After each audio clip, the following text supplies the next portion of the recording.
अध्याय 131 10,000 जानवरों का कबीला, लानत है इन पर। दरवाजे के अंदर एक प्रयोगशाला थी। आर पार दिखने वाले ऊर्जा के कैप्सूल के बीच में अलग अलग तरह के अजीबोगरीब और भयानक राक्षस ऊर्जा के तरल पदार्थ में डूबे हुए थे। इसे साफ देखा जा सकता था। इन अजीबोगरीब राक्षसों में अभी भी इंसानों जैसी कुछ बातें बाकी थीं, या यूं कहें कि ये साफ तौर पर इंसानों को बदलकर ही बनाए गए थे। 10,000 जानवरों का कबीला सच में इंसानों पर प्रयोग कर रहा था। वे जिंदा इंसानों पर ऐसे प्रयोग कर रहे थे जो इंसानियत के नाम पर कलंक थे। वे अब सिर्फ खूंखार जानवरों के खून को खुद में मिलाने से संतुष्ट नहीं थे। वे तो इससे भी एक कदम आगे जाना चाहते थे। वे सीधे तौर पर ताकतवर राक्षस पैदा कर रहे थे। वहां एक पीले चेहरे वाला नौजवान था, जिसका चेहरा दर्द से भरा था। उसके कंधों पर ट्यूमर उग रहे थे, जो 2 और सिर बनाने की कोशिश कर रहे थे। वहां एक छोटा सा बच्चा था, जो मुश्किल से 1 महीने का होगा। उसका पूरा शरीर अजीबोगरीब अंगों से ढका हुआ था, जो बहुत ही खौफनाक और भयानक लग रहा था। वहां एक गर्भवती औरत थी, जिसके पेट को सीधे तौर पर चीर दिया गया था और उसमें एक ऐसा आदमखोर फूल लगा दिया गया था जिसके बारे में कोई नहीं जानता था, जो खून चूसने की हल्की सी आवाज कर रहा था। वहां एक छोटी बच्ची और एक हट्टा कट्टा आदमी था, जिनके 2 चेहरे एक ही शरीर में जुड़े हुए थे, जो बहुत ही अजीब लग रहा था। Dot dot dot dot dot dot आसान शब्दों में कहा जाए तो इस प्रयोगशाला की हर चीज पागलपन और घटियापन की गवाही दे रही थी। इंसानियत के नाम पर कलंक, पागलपन की हद। आर्यन को कभी उम्मीद नहीं थी कि 10,000 जानवरों का कबीला इतना पागल हो चुका है। उसे पहले समझ नहीं आता था कि वो पुराने और तजुर्बेकार लोग 10,000 जानवरों के कबीले के बारे में इतनी गहरी नफरत से क्यों बात करते थे, लेकिन अब उसे सब कुछ पूरी तरह से समझ आ गया था। कोई भी इंसान जो अपने सामने इस दर्दनाक नज़ारे को देखेगा, उसके हाथ पैर ठंडे पड़ जाएंगे और उसका गुस्सा 7वें आसमान पर पहुंच जाएगा। 10,000 जानवरों के कबीले और उसके दरिंदे योद्धाओं को अब किसी भी तरह से इंसान नहीं माना जा सकता था। खूंखार जानवर तो सिर्फ इंसानों पर हमला करते थे और उन्हें अपने खाने के लिए इस्तेमाल करते थे। इंसानों और खूंखार जानवरों के बीच की लड़ाई तो बस अपनी जगह और इस दुनिया में सबसे ऊपर रहने की एक जंग थी। लेकिन 10,000 जानवरों के कबीले ने जो किया था, उसने इंसानियत की सारी हदें पार कर दी थीं। 10,000 जानवरों के कबीले, एक दिन मैं इस घिनौनी चीज को इस दुनिया से हमेशा के लिए मिटा दूंगा। आर्यन ने एक गहरी सांस ली और अपनी आंखें बंद कर लीं। उसके सामने के इस नज़ारे ने उस पर बहुत गहरा असर डाला था। उसने कसम खाई कि भविष्य में वो पक्के तौर पर 10,000 जानवरों के कबीले पर हमला करेगा और इस सब का हमेशा के लिए खात्मा कर देगा। जीवा ने अपना सिर घुमाया और भारी आवाज में बोला, आर्यन, जब वो समय आएगा तो मुझे भी अपने साथ शामिल कर लेना। वो बहुत ही ऐशो आराम में पला बड़ा था, और इस नज़ारे ने उस पर भी बहुत गहरा असर डाला था। ये जानवर, अब से मुझे जो भी दिखाई देगा, मैं उसे जान से मार दूंगा। आर्यन की बातों में कोई भावना नहीं थी। 10,000 जानवरों के कबीले को लेकर उसके दिल में जान से मारने का इरादा अपनी आखिरी हद तक पहुंच चुका था। उन दोनों ने खामोशी से एक दूसरे को देखा, यहाँ तक कि उन्हें अभी अभी जो खजाना मिला था, उसकी खुशी भी अब बहुत कम हो गई थी। इन लोगों का क्या किया जाना चाहिए? जीवा कुछ पल के लिए खामोश रहा, फिर आखिरकार उसने पूछ ही लिया। इन अजीबोगरीब राक्षसों में अभी भी जिंदगी की सांसें बाकी थीं। वे कभी इंसान हुआ करते थे, लेकिन अब जीवा को नहीं पता था। वो पूरी तरह से उलझन में था। आर्यन को भी नहीं पता था। उसने एक गहरी सांस ली और एक फैसला किया। इन्हें आज़ाद कर दो। अगर उनके पास कोई रास्ता होता, तो मुझे यकीन है कि वे कभी ऐसी खौफनाक चीजें नहीं बनना चाहते। उन दोनों ने पकड़े गए दरिंदे योद्धा से सच उगलवाया था। उन्हें पता चला कि इन प्रयोग किए जाने वाले लोगों को 10,000 जानवरों के कबीले ने अलग अलग तरीकों से शहरों से अगवा किया था। कुछ लोग, जिन्हें दुनियादारी की समझ नहीं थी, वे थोड़े से लालच में आसानी से उनके जाल में फंस जाते थे। बाकी लोगों को तो बस जबरदस्ती उठा लिया जाता था। हर साल 10,000 जानवरों के कबीले को ऐसे अनगिनत बेकार हो चुके शरीरों को ठिकाने लगाना पड़ता था। इन अजीबोगरीब राक्षसों के पीछे अनगिनत इंसानों की जानें गई थीं। सिर्फ इस बारे में सोचकर ही आर्यन के दिल का गुस्सा बेकाबू होकर उफनने लगा। उसने आह भरी। उसने अपनी तलवार घुमाई। पल भर में कभी न खत्म होने वाली आग की लपटें दहाड़ने लगी, और उन सभी चीजों को निगल लिया जिनका इस दुनिया में कोई वजूद नहीं होना चाहिए था। वो अचानक जमीन के नीचे बने उस अड्डे में एक बहरा कर देने वाला सायरन बजने लगा। चेतावनी, चेतावनी। जमीन के नीचे बने अड्डे के मैनेजर ने 24 घंटों से कोई कमांड चालू नहीं की है। यह मान लिया गया है कि जमीन के नीचे बने अड्डे पर कब्जा हो चुका है। चेतावनी, चेतावनी। जमीन के नीचे बना अड्डा 30 सेकंड में खुद को तबाह करने का प्रोग्राम शुरू कर देगा। चेतावनी, चेतावनी। Dot dot dot dot dot dot. पागलों की तरह चमकते सायरन ने उनके ख्यालों को तोड़ दिया। आर्यन और जीवा दोनों के चेहरे के भाव बदल गए। उन्हें उम्मीद नहीं थी कि 10,000 जानवरों के कबीले ने ऐसी कोई तैयारी भी कर रखी होगी।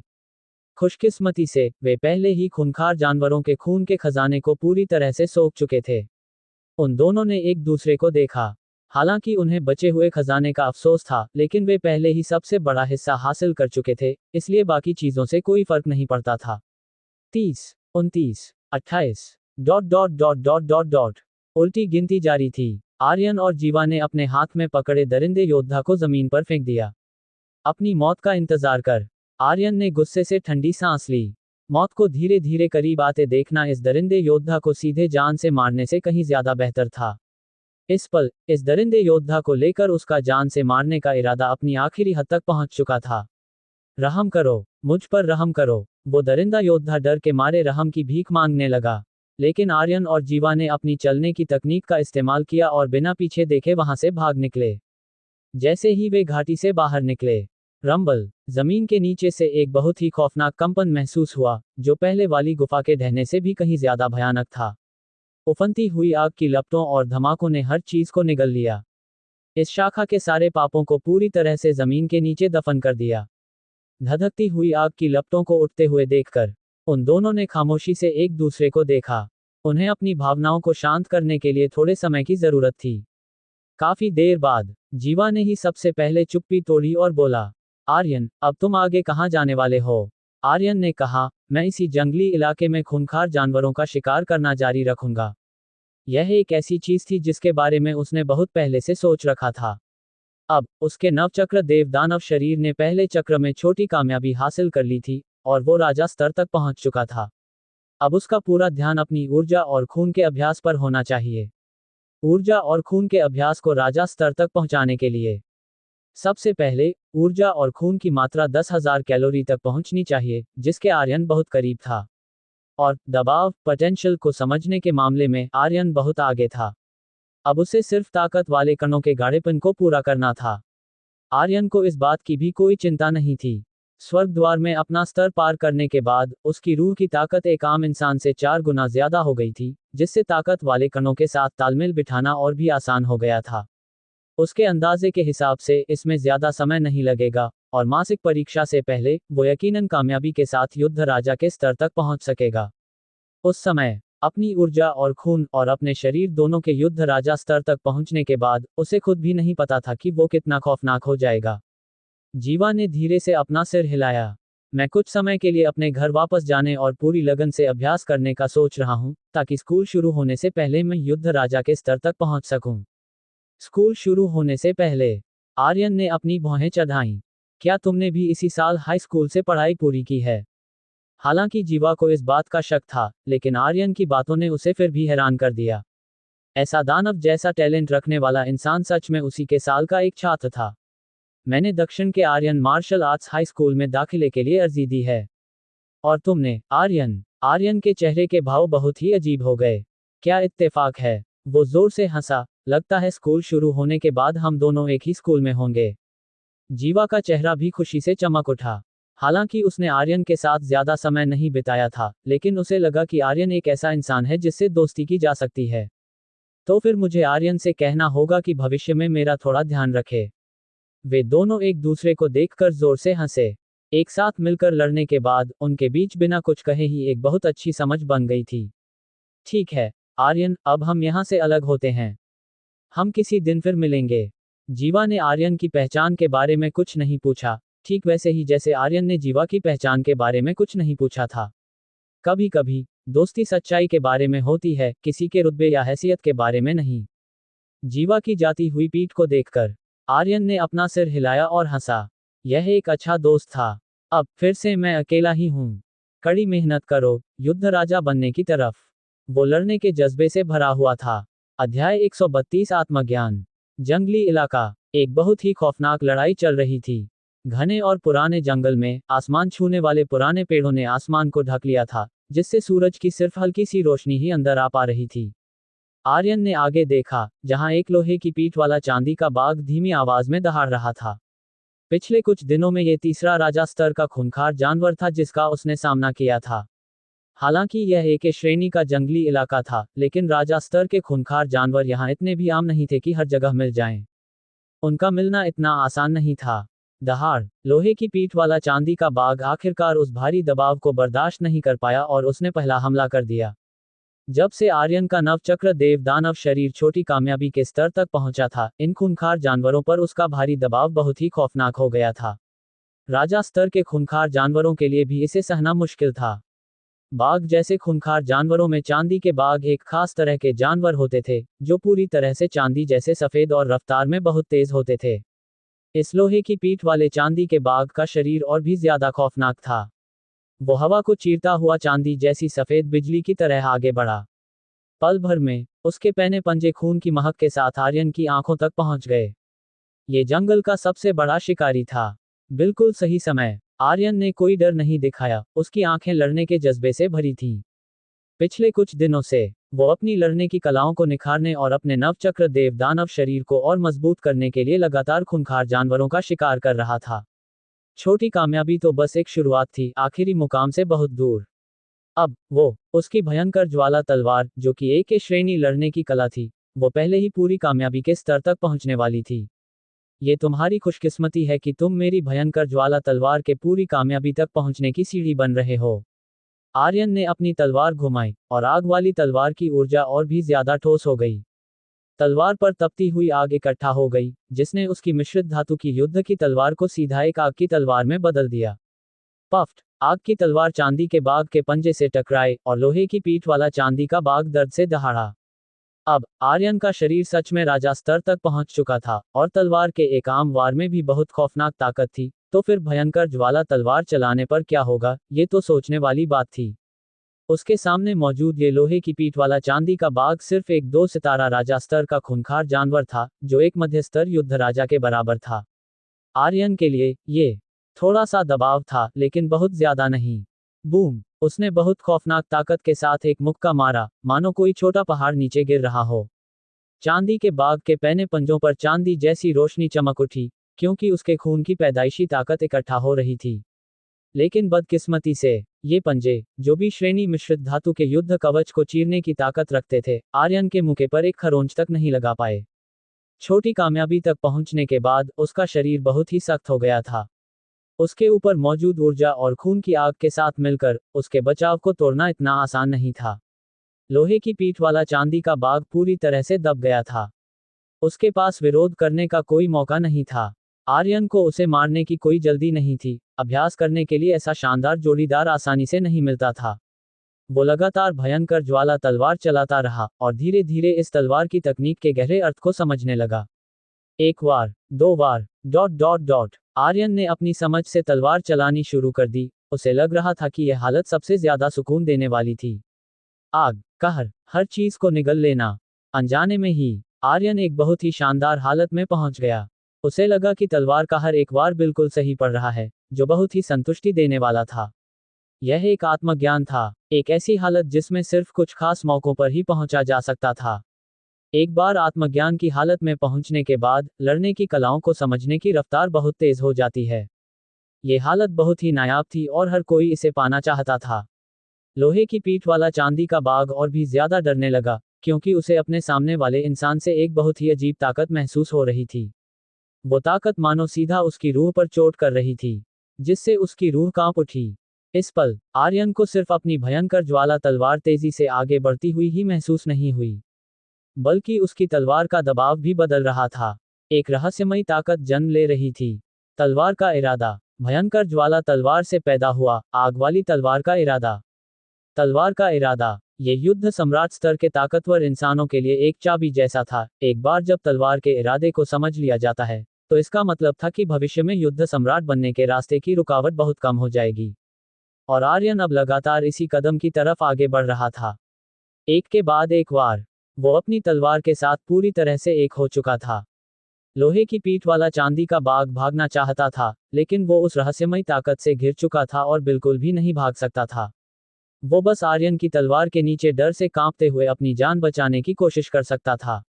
एक के बाद एक खौफनाक घाव उसके शरीर पर उभरने लगे। चांदी के बाघ की आंखों का डर अपनी आखिरी हद तक पहुंच चुका था। आर्यन के हर एक वार की ताकत बेहतर हो रही थी। आखिरकार वो बदलाव खत्म हो गया। उसके अंदर से एक बहुत ही खौफनाक और तपती हुई आग फूट पड़ी, जिसमें एक बेमिसाल पैनापन मिला हुआ था, यहाँ तक कि उसकी पहले वाली पूरी कामयाबी के स्तर की तलवार का दबाव भी इस ताकत के सामने फीका पड़ गया। आधा कदम आग वाली तलवार का इरादा। अगर गरिमा ये सब देख लेती तो वो पक्के तौर पर सन्न रह जाती, क्योंकि उसका अभी का स्तर सिर्फ आधा कदम तलवार का इरादा ही था, और उसे लाल ज्वाला तलवार राजा के नाम से जाना जाने की असली वजह भी यही थी। और अब आर्यन असल में उससे आगे निकल चुका था, उसकी बराबरी कर ली थी। अगर उसे पता चलता तो वो पक्के तौर पर अपनी ही जिंदगी पर शक करने लगती। आधा कदम तलवार के इरादे को कमजोर मत समझना। तलवार के दबाव से तलवार के इरादे में बदलने के लिए यह एक बहुत ही जरूरी कदम था, और यह सबसे मुश्किल कदम था। इसके बाद आधा कदम तलवार के इरादे से पूरे तलवार के इरादे तक पहुंचना तो बस समय की बात थी, यह अपने आप ही हो जाता। इस समय आर्यन भी आखिरकार अपनी आत्मज्ञान की हालत से बाहर आ गया। लोहे की पीठ वाले चांदी के बाघ की जान बहुत पहले ही जा चुकी थी, जिसे आर्यन ने अपनी तलवार के लगातार वारों से सच में काट कर मार डाला था। उसने सुखद हैरानी के साथ अपने हाथों को देखा। मुझे सच में आत्मज्ञान हासिल हुआ है। न सिर्फ मेरी भयंकर ज्वाला तलवार कामयाबी के साथ पूरी कामयाबी के स्तर तक पहुंच गई है, बल्कि यह इसके गहरे अर्थ को समझने से भी ज्यादा दूर नहीं है। और सबसे जरूरी बात, मेरी तलवार का दबाव आधा कदम तलवार के इरादे में बदल गया है। आर्यन जोर से हंसा, उसने कभी इतने अचानक मिलने वाले इनाम की उम्मीद नहीं की थी। बस एक आत्मज्ञान ने उसकी इतनी सारी कड़ी मेहनत बचा ली थी। जाहिर है यह आर्यन की लगातार की गई कड़ी मेहनत का ही इनाम था। बिना किसी मजबूत नींव के आत्मज्ञान हासिल करने की चाहत तो बस एक सपना देखने जैसी थी। आधा कदम तलवार के इरादे को समझने के बाद और भयंकर ज्वाला तलवार के एक कदम और आगे बढ़ने से मेरी लड़ने की ताकत फिर से बढ़ गई है। आर्यन बहुत खुश था। शुरुआत में उसका इरादा सिर्फ भयंकर ज्वाला तलवार को पूरी कामयाबी के स्तर तक पहुंचाने का था, लेकिन उसे कभी उम्मीद नहीं थी कि किस्मत से वो आत्मज्ञान की हालत में पहुंच जाएगा। सही मायनों में देखा जाए तो लड़ने की कलाओं की पूरी कामयाबी के बाद उनके गहरे अर्थ को समझने और तलवार के इरादे में कुछ बातें एक जैसी होती हैं। इस बार मैंने जिस आग वाली तलवार के इरादे को समझा है, वो असल में भयंकर ज्वाला तलवार से ही पैदा हुआ है। भयंकर ज्वाला तलवार के अंदर छुपे गहरे अर्थ को आग का गहरा अर्थ होना चाहिए। इन दोनों में समानताएं हैं, इसलिए अगर मैं आधा कदम तलवार के इरादे को पूरी तरह से निखार लूं, तो भयंकर ज्वाला तलवार भी अपने आप गहरे अर्थ वाले स्तर तक पहुंच जाएगी। अपनी खुशी के बाद आर्यन अपने अभ्यास के रास्ते के बारे में सोचने लगा। अगर मैंने वज्र विनाशक वार से तलवार के इरादे को समझा होता, तो क्या वो बिजली वाली तलवार का इरादा नहीं होता? या फिर तत्वों वाली तलवार के इरादे के अलावा क्या तलवार के इरादे के और भी कोई स्तर होते हैं? क्या कोई एक इंसान दो तरह की तलवार के इरादों में महारत हासिल कर सकता है? उसने बहुत ध्यान से सोचा। यह आर्यन की बहुत पुरानी आदत थी, उसे सिर्फ मांसपेशियों वाला एक बेवकूफ इंसान बनना पसंद नहीं था। ताकत जरूरी थी, लेकिन समझदारी भी उतनी ही जरूरी थी। ये सभी वो चीजें हैं जिन्हें मुझे अच्छी तरह समझने की जरूरत है, ताकि मैं समय रहते अपने अभ्यास की योजना में बदलाव कर सकूं। ट्रेनिंग कैंप वापस जाने के बाद मैं गरिमा दीदी या देवराज अंकल से पूछ सकता हूं।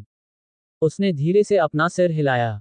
चूंकि वो खुद इसे नहीं समझ पा रहा था, तो उसे अपने उस्तादों से पूछना सीखना चाहिए। इसमें शर्म करने जैसी कोई बात नहीं थी।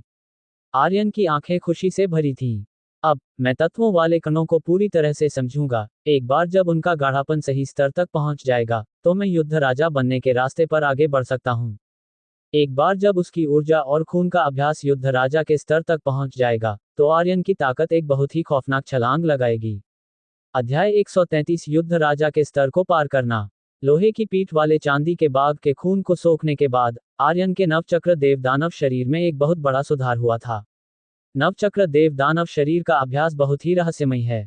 हर चक्र छोटी कामयाबी और बड़ी कामयाबी में बटा हुआ है, और सिर्फ इन्हीं दो पड़ावों पर रुकावटें आती हैं। इसके अलावा इंसान को बस कदम दर कदम खून को सोखना और निखारना होता है। एक बार जब नवचक्र देव दानव शरीर पहले चक्र की बड़ी कामयाबी तक पहुंच जाएगा, तो मेरे शरीर की ताकत एक सीमा योद्धा के बराबर हो जाएगी। जब तक मैं इस जंगली इलाके में हूं, मुझे इस मौके का फायदा उठाकर खूंखार जानवरों का शिकार करना जारी रखना होगा, वरना बाद में उन्हें संघ के पैसों या अंकों के बदले खरीदना एक बहुत बड़ा खर्च होगा। अपना मन पक्का करने के बाद आर्यन ने और भी ज्यादा मेहनत के साथ खूंखार जानवरों का शिकार किया। दिन के 24 घंटे आर्यन अपनी ऊर्जा वापस पाने के लिए सिर्फ 4 घंटे ही निकालता था। बाकी का समय या तो खूंखार जानवरों का शिकार करने में बीतता था या फिर लड़ने की कलाओं का अभ्यास करने और ताकत वाले कणों को समझने में। 10,000 गुना वृद्धि वाले सिस्टम और इतनी लगन के साथ उसके लिए ताकतवर न बनना बहुत मुश्किल था। उस रात बहुत देर गए। आर्यन एक गुफा में ताकत वाले कणों के साथ तालमेल बिठा रहा था। उसकी रूह की ताकत के एक आम इंसान से 4 गुना ज्यादा होने के बाद ताकत वाले कणों के साथ तालमेल बिठाने की उसकी रफ्तार कुछ ज्यादा ही खौफनाक हो गई थी। अगर उसे बिजली और आग के कणों के साथ एक साथ तालमेल न बिठाना होता तो वो बहुत पहले ही युद्ध राजा बनने की आखिरी हद तक पहुंच चुका होता। ऐसा होने पर भी आर्यन की रफ्तार आम लोगों से कहीं ज्यादा थी। सिर्फ वे लोग जिनके पास अभ्यास करने का दानवों जैसा टैलेंट था या फिर बहुत सारे संसाधनों वाले ताकतवर परिवारों के जीनियस ही शायद उसकी बराबरी कर सकते थे। आखिरकार मैं अपनी आखिरी हद तक पहुंच ही गया। आर्यन ने अपनी आंखें खोलीं। उसकी आंखें खुशी से भरी थीं। उसने महसूस किया कि उसकी ऊर्जा में मौजूद ताकत वाले कण एक खास मुकाम तक पहुंच चुके हैं। बैंगनी और लाल कण लगातार उसकी ऊर्जा के केंद्र में दौड़ रहे थे, जो बहुत ही चकाचौंध करने वाले लग रहे थे। युद्ध राजा के स्तर को पार करने का यही सही समय है। आर्यन ने अभ्यास की तकनीक शुरू कर दी। उसने पहले ही बहुत सारा भारी ऊर्जा वाला खाना खा लिया था। जंगली इलाके में आर्यन के लिए राजा स्तर के खूंखार जानवर का मांस हासिल करना कोई मुश्किल काम नहीं था। विशाल ऊर्जा उफनने लगी। धीरे धीरे ऊर्जा के ड्रैगनों की लकीरें बनने लगी, जो लगातार उसकी नसों में दौड़ रही थी। आखिरकार सब कुछ उसकी ऊर्जा के केंद्र में इकट्ठा हो गया। बूम! आर्यन के शरीर के अंदर एक न सुनाई देने वाली दहाड़ गूंजी। उसके आधा कदम तलवार के इरादे के दबाव में उसकी ऊर्जा एक बार फिर बदलने लगी। शुरुआत में युद्ध राजा बनने की एक शर्त यह होती है कि इंसान की तलवार का दबाव एक खास मुकाम तक पहुंचे, और अभी के आधा कदम तलवार के इरादे का असर जाहिर तौर पर और भी बेहतर था, जिससे इस रुकावट को पार करना बहुत आसान हो गया। ये बस एक झटके में टूट गई। आसमान और जमीन से एक अजीब सी ऊर्जा अंदर खींची चली आई। आर्यन की ऊर्जा, जो पहले ही एक शुरुआती स्तर के युद्ध राजा के बराबर थी, पल भर में ही और भी ज्यादा शुद्ध हो गई। रंबल! आर्यन के सिर के ऊपर ऊर्जा के धुएं की लकीरें उठने लगी, जो खून के खंभों जैसी लग रही थी। उसके पूरे शरीर से एक बहुत ही ताकतवर ऑरा बाहर निकल रहा था, जो अपनी आखिरी चोटी तक पहुंच गया। आसपास मौजूद कुछ समझदार खूंखार जानवर तुरंत अपनी पूंछ दबाकर भाग निकले, मानो दूर किसी गुफा में कोई खौफनाक खूंखार जानवर गुस्से में पागल हो गया हो। ये बदलाव आसानी से चलता रहा, बिना किसी परेशानी के। आखिरकार आर्यन की नींव बहुत ही मजबूत थी। जब ऊर्जा के बदलाव का आखिरी हिस्सा पूरा हो गया, तो आर्यन के सिर के ऊपर मौजूद ऊर्जा के धुएं का खंभा धीरे धीरे गायब हो गया और उसने अचानक अपनी आंखें खोलीं। उसकी आंखें खुशी से भरी थीं। युद्ध राजा का स्तर, आखिरकार मैं यहां तक पहुंच ही गया। ये तरक्की उसके लक्ष्य से पहले ही बहुत आगे निकल चुकी थी। शुरुआत में उसने ट्रेनिंग कैंप के खत्म होने तक युद्ध राजा के स्तर तक पहुंचने का लक्ष्य रखा था, लेकिन अब ट्रेनिंग कैंप खत्म होने में अभी भी लगभग एक हफ्ता बाकी था। शायद मैं और भी आगे बढ़ सकूं। अपनी ऊर्जा के अंदर मौजूद खौफनाक ताकत को महसूस करते हुए आर्यन पूरे भरोसे के साथ मुस्कुराया। उसके युद्ध राजा स्तर के शरीर ने उसे बहुत ही शानदार सहन शक्ति और बचने की काबिलियत दी थी, और उसकी ऊर्जा के युद्ध राजा स्तर तक पहुंचने से उसकी आखिरी हद एक बार फिर बढ़ गई थी। अब आर्यन को खुद नहीं पता था कि वो कितना ताकतवर हो सकता है। कम से कम, अगर उसका सामना फिर से विक्रम सिंह से होता, तो वो पक्के तौर पर उसे आसानी से मार सकता था, बिना इतनी मेहनत किए। चरम युद्ध राजा मेरी आखिरी हद नहीं होनी चाहिए। जहां तक एक सीमा योद्धा की बराबरी करने की बात है, वो तो लड़ने के बाद ही पता चलेगा। आर्यन ने मन ही मन सोचा। जैसे जैसे कोई आगे बढ़ता है, अपने से ऊंचे स्तर वालों से लड़ना उतना ही मुश्किल होता जाता है। आमतौर पर जो लोग चरम युद्ध राजा और सीमा योद्धा के स्तर तक पहुंच सकते हैं, उनकी लड़ने की कलाएं कमजोर नहीं होंगी। मिसाल के तौर पर गरिमा, एक सीमा योद्धा होकर वो एक युद्ध सम्राट का मुकाबला भी कर सकती थी। यह मत सोचिए कि सिर्फ इसलिए कि आर्यन सीमा युद्ध जनरल बनने के बाद उच्च स्तर युद्ध राजाओं को पलटकर मार सकता था, तो वो अब जरूरी तौर पर एक सीमा योद्धा को भी मार सकता है। आखिरकार उनके बीच बहुत सारे छोटे स्तरों का फर्क था। अगर उसका आधा कदम तलवार का इरादा और भयंकर ज्वाला तलवार पूरी कामयाबी के स्तर तक न पहुंची होती, तो इसके बारे में सोचना भी बेकार होता। उस मुकाम तक पहुंचने वाला कोई भी इंसान मामूली नहीं होता। मिसाल के तौर पर जीवा, वो एक सीमा युद्ध जनरल होते हुए एक शुरुआती स्तर के युद्ध राजा का मुकाबला कर सकता था, लेकिन जब वो भविष्य में चरम युद्ध राजा बनेगा, अगर उसके पास कोई नए पैंतरे नहीं होंगे तो क्या वो एक सीमा योद्धा की बराबरी कर पाएगा, इस पर अभी भी शक था।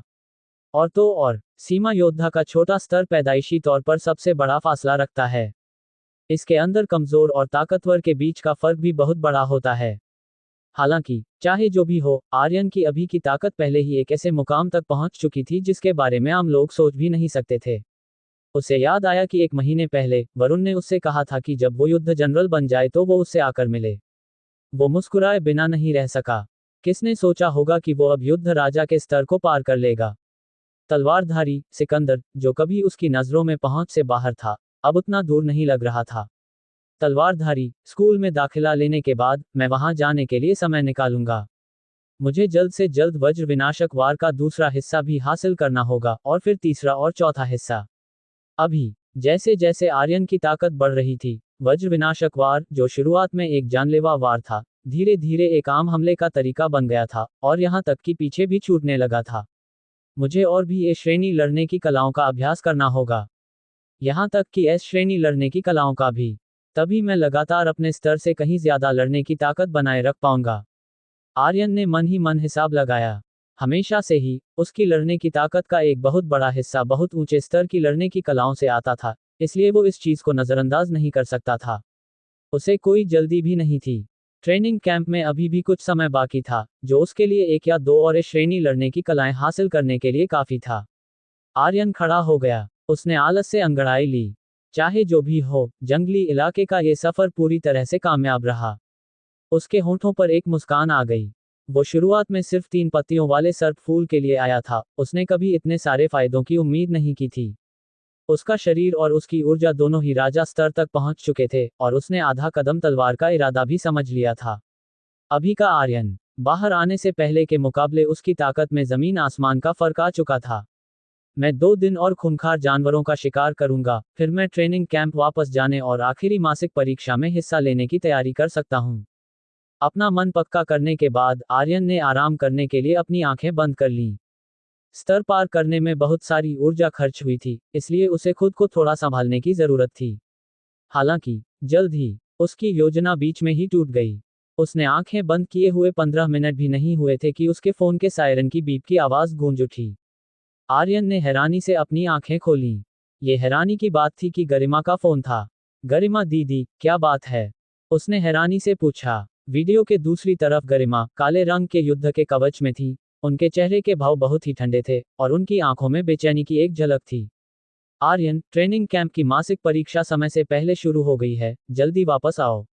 अध्याय 134 दुनिया भर में खूंखार जानवरों की बाढ़। गरिमा की बातें सुनकर आर्यन सन्न रह गया। जल्दी वापस आओ। और तो और, मासिक परीक्षा अचानक समय से पहले शुरू हो गई थी। इसका मतलब था कि हालात कुछ ठीक नहीं लग रहे थे। उसने अनजाने में ही पूछा, गरिमा दीदी, क्या हुआ? गरिमा ने एक गहरी सांस ली और कहा, कल से पूरे संघ में अलग अलग स्तर के खूंखार जानवरों की बाढ़ आ गई है। आर्यन प्रदेश, उत्तरी पहाड़ी प्रदेश और बड़े जंगल वाले प्रदेश की सरहदों पर भी खूंखार जानवरों की बाढ़ आ गई है। हमारे आर्यन प्रदेश के खास ट्रेनिंग कैंप को ये खबर मिली और हम मदद के लिए निकल पड़े हैं। मेरे पास ज्यादा समय नहीं है। जब तुम अड्डे पर वापस आओगे तो कोई तुम्हें पूरी बात बता देगा। ठीक है, मुझे अब जाना होगा। तुम्हें जल्दी वापस आ जाना चाहिए। ये कहते हुए गरिमा ने जल्दबाजी में कॉल काट दी। ये साफ था कि कोई भी अचानक आए मदद के इस आदेश के लिए तैयार नहीं था। अगर आर्यन का टैलेंट इतना दानवों जैसा न होता तो शायद उसे बुला ही दिया गया होता। आर्यन ने एक गहरी सांस ली। वो स्क्रीन के पार से भी इस तनाव को महसूस कर सकता था। उसकी आंखें सोच में डूबी हुई थीं। आखिर चल क्या रहा है? इतनी सारी खूंखार जानवरों की बाढ़ अचानक क्यों आ रही है? क्या 10,000 जानवरों का कबीला कोई गड़बड़ कर रहा है, या फिर खूंखार जानवर कोई आखिरी लड़ाई और पलटवार करने की कोशिश कर रहे हैं? बहुत कम जानकारी होने की वजह से आर्यन सही हालात का अंदाजा नहीं लगा पा रहा था। लेकिन वो जानता था, अगर खूंखार जानवरों ने इस समय अपनी आखिरी लड़ाई शुरू कर दी, तो ये पक्के तौर पर उसके लिए कोई अच्छी खबर नहीं होगी। भले ही वो पहले ही युद्ध राजा के स्तर को पार कर चुका था। हालांकि पूरे संघ के नजरों से देखा जाए तो ये कुछ भी नहीं था।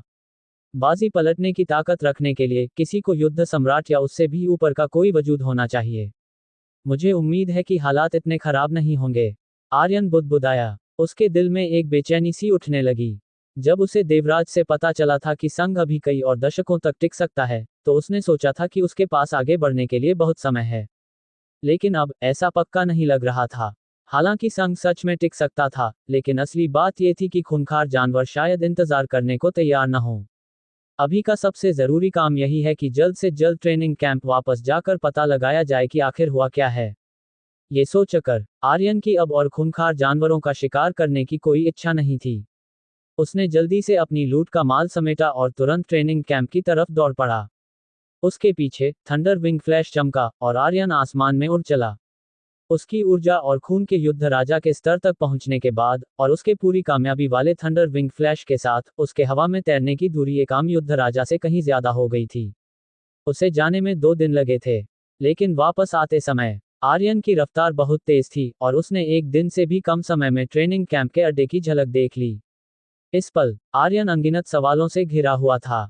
उसने एक गहरी सांस ली और एक स्मार्ट जांच के बाद वो अड्डे में घुस गया।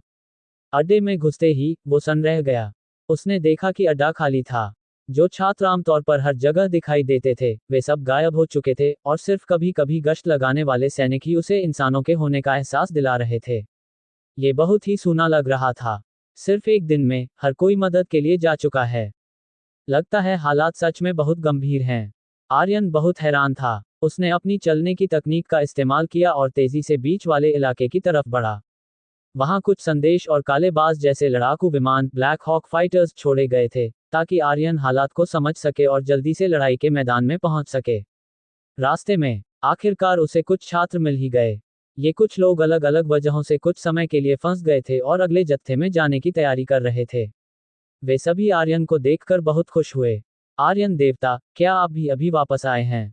आर्यन ने सिर हिलाया और कहा, बिल्कुल सही, मैं अभी जंगली इलाके से वापस आया हूं और मैंने देखा कि हर कोई जा चुका है। क्या किसी को पता है कि खूंखार जानवरों की बाढ़ के अभी क्या हालात हैं? उनमें से एक छात्र का चेहरा गंभीर था और उसने कहा, मुझे थोड़ा बहुत पता है। आम हालात ये हैं कि परसों से किसी अनजान वजह से पूरे संघ में अलग अलग स्तर के खूंखार जानवरों की बाढ़ आ गई है और यहां तक कि एस स्तर SS लेवल की खूंखार जानवरों की बाढ़ भी आ चुकी हैं। एस स्तर की खूंखार जानवरों की बाढ़। इसका मतलब था कि बहुत बड़ी गिनती में भगवान स्तर गॉड लेवल के खूंखार जानवर सामने आ गए थे। संघ ने 100 से भी ज्यादा सालों में इस स्तर की खूंखार जानवरों की बाढ़ का सामना नहीं किया था। यहां तक कि जब खूंखार जानवरों ने 10 साल पहले अपना पलटवार शुरू किया था, तब भी यह इतना खौफनाक नहीं था। कोई ताज्जुब की बात नहीं थी कि संघ ने तुरंत कोई कदम नहीं उठाया और यहां तक कि खास ट्रेनिंग कैंप के प्रशिक्षकों और छात्रों को भी मदद के लिए जाने की जरूरत पड़ी। लेकिन भगवान का शुक्र है कि ताकतवर लोग पहले ही उन्हें दबाने के लिए सरहद फ्रंटलाइन पर पहुंच चुके हैं, इसलिए बहुत ज्यादा चिंता करने की कोई जरूरत नहीं है। दूसरी तरफ हमारी तरफ जो खूंखार जानवरों की बाढ़ आई है वो भी एस स्तर S लेवल की है। हमारे ट्रेनिंग कैंप के प्रभारी महोदय और साथ ही उत्तरी पहाड़ी प्रदेश और बड़े जंगल वाले प्रदेश के ट्रेनिंग कैंपों के प्रभारी महोदय पहले ही सभी प्रशिक्षकों को वहां ले जा चुके हैं। कहा जा रहा है कि वे इस खूंखार जानवरों की बाढ़ के आने की वजह का पता लगाने के लिए पहले ही उस बाढ़ की गहराई में जा चुके हैं। और हम छात्रों को बचाव में मदद करने के लिए कहा गया है। हमारी मासिक परीक्षा का भी यही काम है, खूंखार जानवरों का शिकार करना और बाढ़ को बचाव की लकीर को तोड़ने से रोकना। एक बार जब ये टूट गई, तो इसके अंजाम के बारे में तो सोचा भी नहीं जा सकता। उसने जल्दी से कुछ ही शब्दों में आम हालात समझा दिए। आर्यन ने बार बार अपना सिर हिलाया। साथ ही वो बहुत हैरान भी था। खूंखार जानवरों से बचाव की लकीर के पार बहुत बड़े शहर थे। अगर इसे तोड़ दिया गया, तो इसका अंजाम संघ के अनगिनत आम लोग खूंखार जानवरों के पंजों का शिकार बन जाएंगे। बिना किसी शक के अनगिनत लोग मारे जाएंगे। हमें खूंखार जानवरों की बाढ़ को रोकना ही होगा। सबने एक साथ सिर हिलाया। ऐसे खतरे के सामने इंसानियत में कभी भी एकजुट होने के जज्बे की कमी नहीं रही थी। जब वे बात कर रहे थे, जल्द ही उन्होंने वहां खड़े कई कालेबाज जैसे लड़ाकू विमान देखे। ये खास तौर पर फंसे हुए प्रशिक्षकों और छात्रों के लिए तैयार किए गए थे, ताकि वे जल्दी से लड़ाई के मैदान में पहुंच सकें। उन कुछ लोगों ने बिल्कुल भी समय बर्बाद नहीं किया। वे अंदर घुस गए। तुरंत ही एक स्मार्ट दिमाग चालू हो गया और उसने सभी को खूंखार जानवरों की सरहद के अभी के हालात समझाना शुरू कर दिया। दक्षिणी 131 फौजी अड्डे के अभी के हालात कुछ इस तरह हैं। परसों सुबह 3 बजे से अनगिनत खूंखार जानवर जंगली इलाके की गहराइयों से बाहर आए और उन्होंने पागलों की तरह दक्षिणी 131 फौजी अड्डे पर हमला करना शुरू कर दिया। इसे 131 खूंखार जानवरों की बाढ़ का नाम दिया गया। शुरुआत में सिर्फ राजा स्तर के खूंखार जानवर ही देखे गए थे, लेकिन सुबह 5 बजे से पहला सम्राट स्तर का खूंखार जानवर, चांद पर चीखने वाला चांदी का भेड़िया हाउलिंग मून सिल्वर वुल्फ, सामने आ गया और 131 खूंखार जानवरों की बाढ़ का स्तर बढ़ाकर एस श्रेणी एस रैंक कर दिया गया। चांद पर चीखने वाले चांदी के भेड़िए के सामने 131 फौजी अड्डा लगभग ढह ही गया था। खुशकिस्मती से बर्फीला दानव युद्ध सम्राट देवराज डुएन चैंक्यूब सही समय पर पहुंच गए और उन्होंने उस चांदी के भेड़िए को पीछे धकेल दिया, जिससे 131 फौजी अड्डा बच गया। काफी समय मिलने के बाद 131 फौजी अड्डे ने आखिरकार एक फौजी बचाव की लकीर बना ली और अलग अलग जगहों से मदद पहुंचने के साथ ही हालात धीरे धीरे संभलने लगे। खूंखार जानवरों की तरफ एक तीसरा सम्राट स्तर का खूंखार जानवर भी पहले ही सामने आ चुका है और भी ज्यादा सम्राट स्तर के खूंखार जानवर इकट्ठा हो रहे हैं। बाढ़ के आने की वजह का पता लगाने के लिए बर्फीले दानव युद्ध सम्राट और कई दूसरे युद्ध सम्राट सैकड़ों युद्ध राजाओं को लेकर जंगली इलाके की गहराई में गए हैं ताकि बाकी बचे सम्राट स्तर के खूंखार जानवरों को रोका जा सके। 131 फौजी अड्डे के लिए अभी सबसे जरूरी काम यह है बचाव की लकीर को बनाए रखना और युद्ध सम्राटों के वापस लौटने का इंतजार करना। मदद के लिए जाने वाले सभी छात्रों को खूंखार जानवरों का शिकार करते समय अपनी सुरक्षा का पूरा ध्यान रखना होगा। ये बाढ़ बहुत ही खौफनाक है।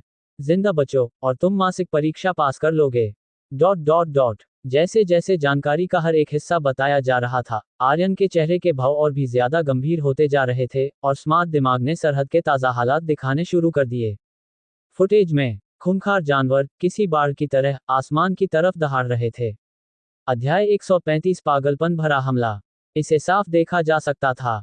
अनगिनत ताकतवर खूंखार जानवर बिना किसी डर के आगे बढ़ रहे थे। इस पल सभी खूंखार जानवरों ने अपनी आपसी लड़ाई को एक तरफ रख दिया था और एक साथ मिलकर एक ताकत बन गए थे। ऐसा लग रहा था मानो कोई ऊंचे स्तर के खूंखार जानवर उन्हें चला रहे हों। आम खूंखार जानवर और थोड़े बेहतर खूंखार जानवर तोप के चारे बन गए। उन्हें बहुत बड़ी गिनती में वल्कन तोपों ने भूनकर राख कर दिया, लेकिन तुरंत ही उनकी जगह खाली होते ही दूसरे खूंखार जानवरों ने ले ली। ऐसे हालात में सिर्फ उच्च स्तर युद्ध जनरल एडवांस वॉर जनरल की थोड़ी बहुत हलचल मचा सकते थे, लेकिन वो भी ज्यादा नहीं।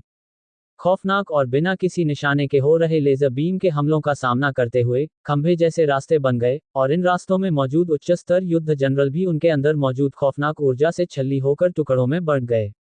दहाड़, पागलों जैसी दहाड़ें आसमान में गूंज उठीं। युद्ध राजा बैटल किंग ही इस खूंखार जानवरों की बाढ़ की असली ताकत थे और सम्राट स्तर के खूंखार जानवरों को रोके जाने के बाद फौजी बचाव की लकीर को सबसे बड़ा खतरा उन्हीं से था, खास तौर पर उड़ने वाले खूंखार जानवरों से। एक ज्वाला पक्षी फ्लेम बर्ड तेजी से गुजरा और अचानक अपने मुंह से नीली आग की लपटें थूकीं, जिसने पल भर में ही उस इलाके के सैनिकों को जलाकर कोयला कर दिया। युद्ध राजा स्तर के ताकतवर इंसान थे जो ज्वाला पक्षी का सामना करने के लिए आसमान में उड़ गए। ऐसे नज़ारे अब आम हो गए थे। कुछ बहुत ही जानलेवा हथियार युद्ध राजा से नीचे के वजूदों के सामने अजेय थे, लेकिन युद्ध राजाओं के सामने उनका असर थोड़ा कम हो जाता था। इन ताकतवर खूंखार जानवरों से सिर्फ युद्ध राजा स्तर के ताकतवर इंसान ही निपट सकते थे।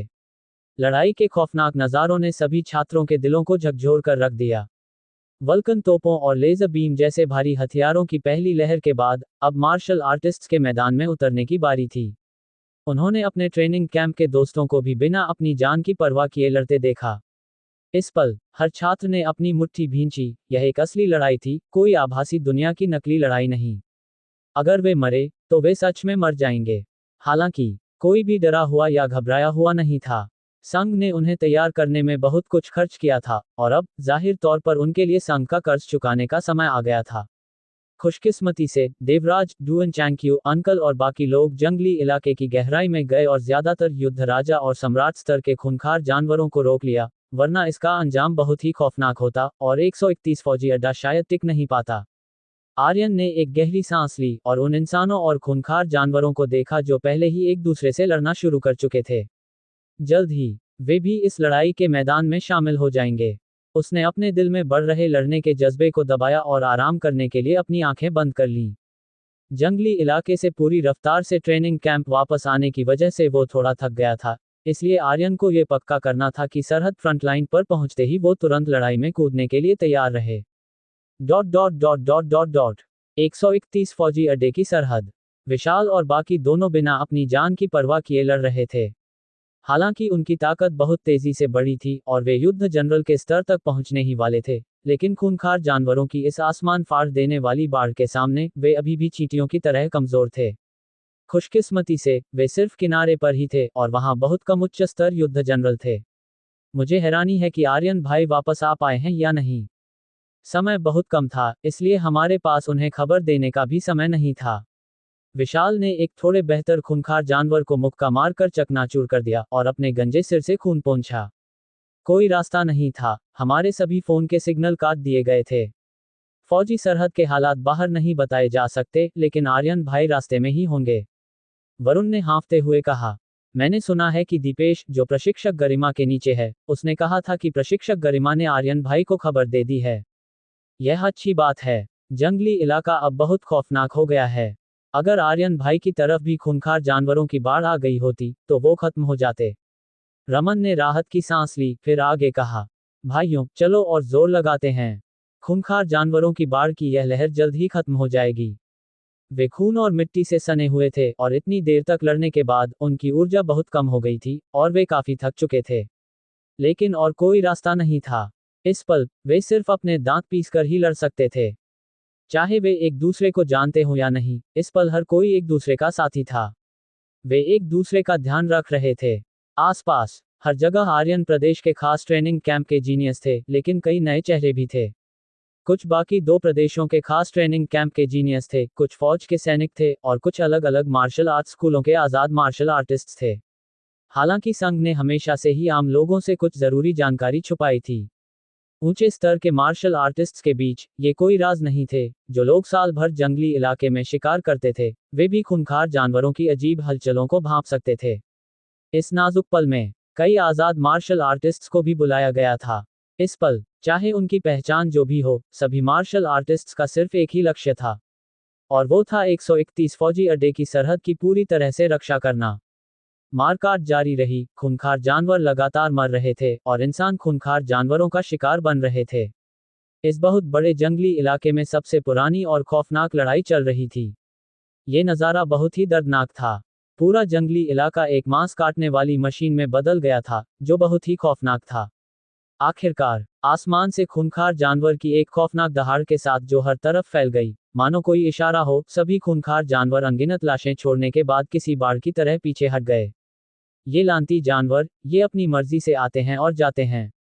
विशाल ने गुस्से में अपने दांत पीसे और अपना मुक्का हवा में घुमाया।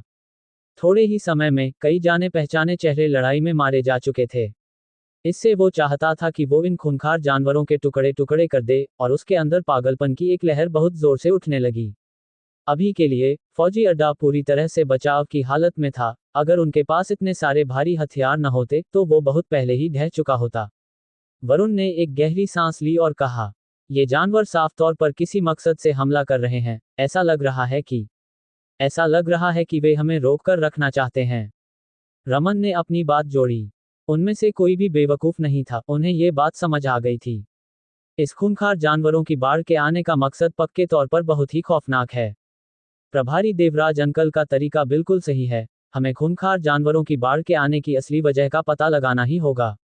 मुझे हमेशा से ऐसा लग रहा है कि कोई मुसीबत लगातार हमारे करीब आ रही है। गौरव चलकर आया और उसने गंभीर चेहरे के साथ कहा।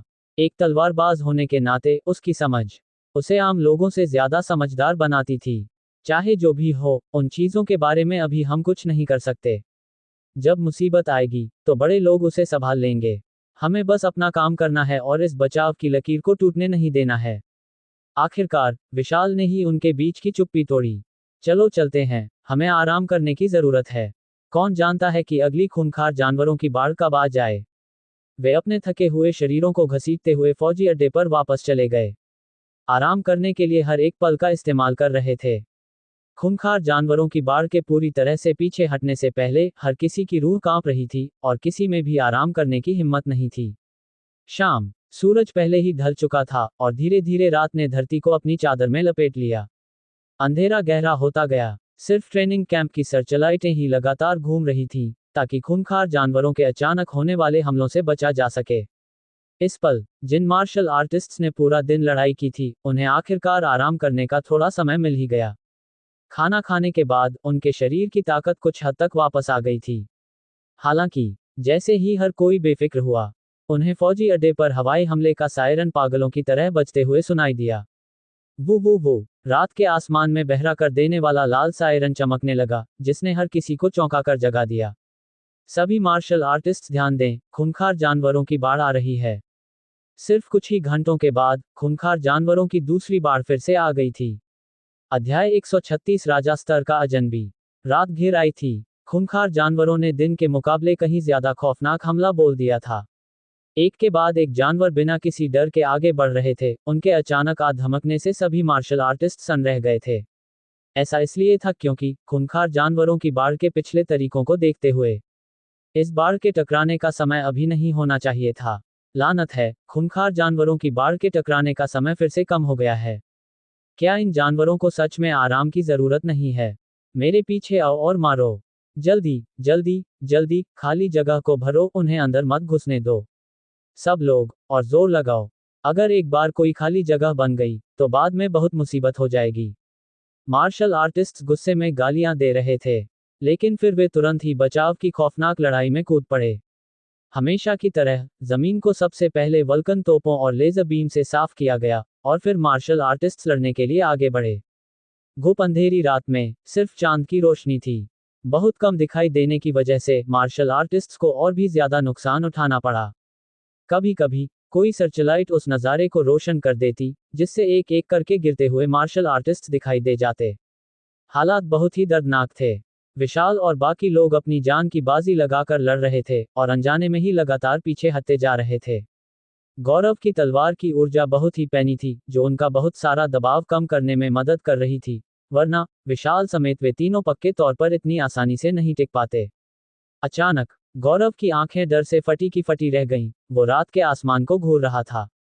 एक बहुत ही बड़ी और काली परछाई, जो किसी कालेबाज जैसे लड़ाकू विमान ब्लैक हॉक फाइटर की तरह थी, वो दहाड़ती हुई चक्कर लगा रही थी, और पल भर में ही उसने ऊंचाई के बचाव को चीरकर रख दिया। एक युद्ध राजा बैटल किंग स्तर का खूंखार जानवर, 4 पंखों वाला जादुई गरुड़, 4 विंग्ड मैजिक ईगल। और यह सिर्फ कोई आम युद्ध राजा स्तर का खूंखार जानवर नहीं था, ये खूंखार जानवरों में एक बहुत ही नायाब किस्म वेरिएंट का जानवर था। हालांकि यह सिर्फ एक सितारा 1 स्टार था, लेकिन इसके लड़ने की ताकत कुछ 2 सितारा युद्ध राजा स्तर के खूंखार जानवरों से भी ज्यादा थी। 4 पंखों वाला जादुई गरुड़ रफ्तार और छुपकर हमला करने में बहुत माहिर था। रात के अंधेरे का फायदा उठाते हुए वो चुपचाप करीब आ गया, और कई युद्ध राजा स्तर के ताकतवर इंसानों को चकमा देने के बाद वो पल भर में ही बहुत खौफनाक तरीके से टूट पड़ा। दहाड़ 4 पंखों वाले जादुई गरुड़ ने खुशी से एक चीख मारी। उसकी गरुड़ जैसी आंखों में इंसानों जैसी क्रूरता दिखाई दे रही थी। युद्ध राजा स्तर तक पहुंचने के बाद कम समझ वाले खूंखार जानवरों में भी थोड़ी बहुत समझदारी आने लगती थी। कहा जाता है कि भगवान स्तर के खूंखार जानवरों की समझदारी इंसानों से बिल्कुल भी अलग नहीं होती। आसमान में बहुत ऊंचाई पर वो खौफनाक परछाई, जो किसी बहुत बड़े कालेबाज जैसे लड़ाकू विमान की तरह थी, वो पल भर में ही नीचे की तरफ झपटी। उसके चारों पंखों पर मौजूद काली रोशनी की लकीरें बहुत ही अच्छी तरह से छुपी हुई थीं, जो सबसे पैनी तलवारों की तरह थीं, और उन्होंने पल भर में ही दर्जनों मार्शल आर्टिस्ट्स के शरीरों को चीर कर रख दिया। सब बीच से कटकर 2 टुकड़ों में बंट गए। ये मार्शल आर्टिस्ट्स, जो ज्यादा से ज्यादा युद्ध जनरल व जनरल लेवल स्तर के थे, 4 पंखों वाले जादुई गरुड़ के सामने कटने वाले मेमनों की तरह थे। आसपास मौजूद मार्शल आर्टिस्ट्स की आंखें खून से लाल हो गईं, और वे दहाड़े। जानवर, विशाल और बाकी लोगों का दिल जोर से धड़कने लगा।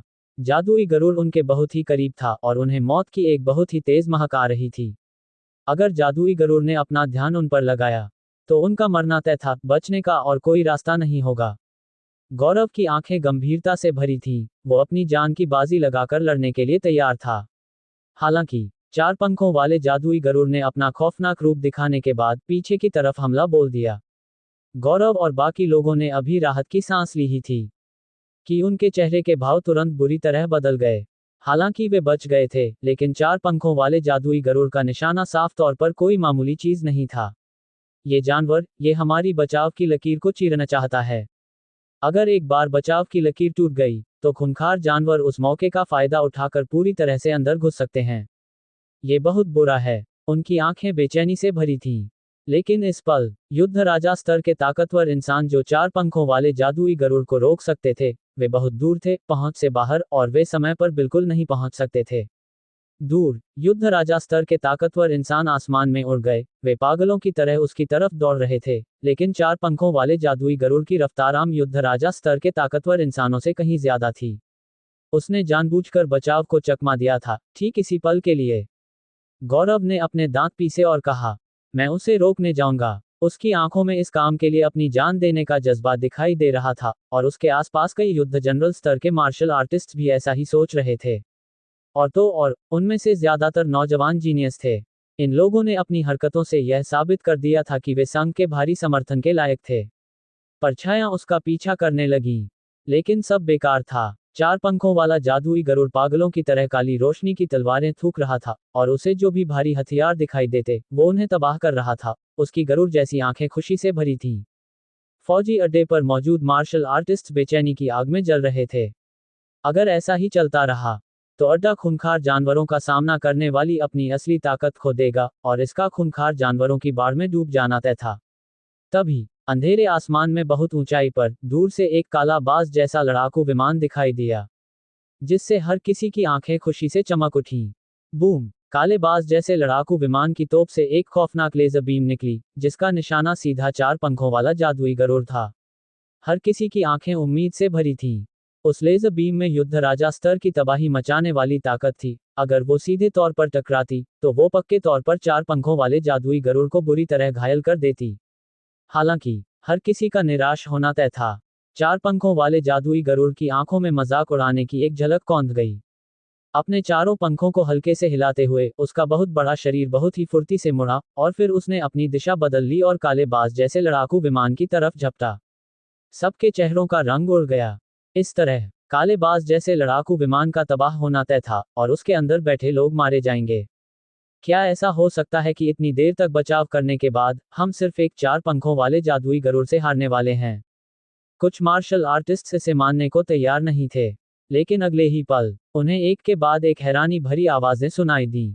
वो क्या है? अंधेरे आसमान में बहुत ऊंचाई पर, काले बाज जैसे लड़ाकू विमान के अंदर से सच में एक बहुत ही चकाचौंध कर देने वाली बिजली चमकी। इसकी ताकत बहुत ही खौफनाक थी, मानो आसमान से कोई जादुई बिजली गिरी हो। विशाल और बाकी लोगों ने अपनी आंखें फाड़कर देखा। इस जानी पहचानी तकनीक को देखकर उनकी आंखें खुशी से भर गईं।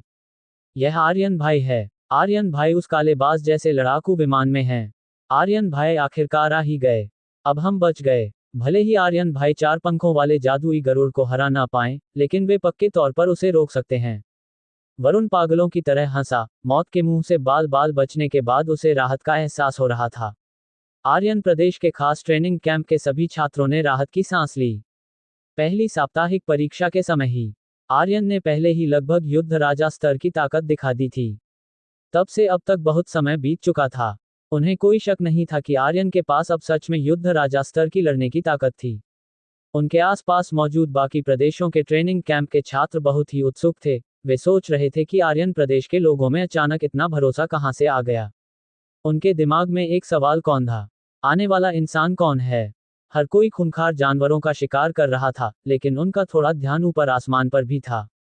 इस पल, वो बहुत ही शानदार बिजली वाली तलवार की ऊर्जा उफन कर बाहर आई, जिसने पल भर में ही 4 पंखों वाले जादुई गरुड़ को पीछे हटने पर मजबूर कर दिया। उसकी गरुड़ जैसी आंखें चौकन्नी थीं। काले बाज जैसे लड़ाकू विमान से एक परछाई को बाहर निकलते देखकर उसे मौत की महक आने लगी। खूंखार जानवर की समझ ने उसे बता दिया था कि उसके सामने वाले इस इंसान से पंगा लेना बहुत मुश्किल है। आर्यन काले बाज जैसे लड़ाकू विमान पर खड़ा था। उसकी आंखें रूह कंपा देने वाले जानलेवा इरादे से भरी थीं। उसने दूर से 4 पंखों वाले जादुई गरुड़ को इंसानों को मारते हुए देखा था। उसे बस इसी बात का अफसोस था कि वो उन्हें बचाने के लिए बहुत दूर था। अब जब वो आखिरकार उसके सामने था, तो वो उसे अब और अपनी मनमानी बिल्कुल नहीं करने दे सकता था। जानवर, अब मरने के लिए तैयार हो जा। आर्यन दहाड़ा। उसके पीछे मौजूद बिजली के पंख तुरंत खुल गए, और वो किसी बाज की तरह अपने पंख फैलाकर 4 पंखों वाले जादुई गरुड़ की तरफ झपटा। इस पल का नजारा मानो हमेशा के लिए थम सा गया। रात के अंधेरे आसमान के नीचे, वो नौजवान, जिसकी आंखें गुस्से से भरी थीं, उसने अपनी तलवार निकाली, जिसकी नोक खौफनाक बिजली से चमक रही थी, और उसने हवा में ही जादुई गरुड़ पर पैर रख दिया। सबकी हैरान नजरों के सामने आर्यन ने अपनी तलवार घुमाई और गुस्से में 4 पंखों वाले जादुई गरुड़ पर वार किया। अध्याय 137, 18 साल का युद्ध राजा। बूम! गुस्से से भरी तलवार की ऊर्जा किसी टूटे हुए बांध की तरह बाहर उफन पड़ी। तलवार की नोक पर बिजली लगातार फैल रही थी, यहां तक कि असली बिजली की कड़कड़ाहट में भी बदल रही थी। अब तक आर्यन का वज्र विनाशक वार उसका आम हमला बन चुका था, और इस स्तर की उसकी समझ लगातार गहरी होती जा रही थी, जिसमें किसी और दुनिया की झलक दिखाई दे रही थी। ये सोचा जा सकता था, एक बार जब आर्यन को वज्र विनाशक वार का दूसरा हिस्सा मिल जाएगा, तो उसे महारत हासिल करने या यहां तक कि उसके गहरे अर्थ को समझने की रफ्तार बहुत खौफनाक हो जाएगी। जज्जट! चकाचौंध कर देने वाली बिजली वाली तलवार की ऊर्जा बहुत तेज थी, जो पल भर में ही 4 पंखों वाले जादुई गरुड़ के पंख से जा टकराए।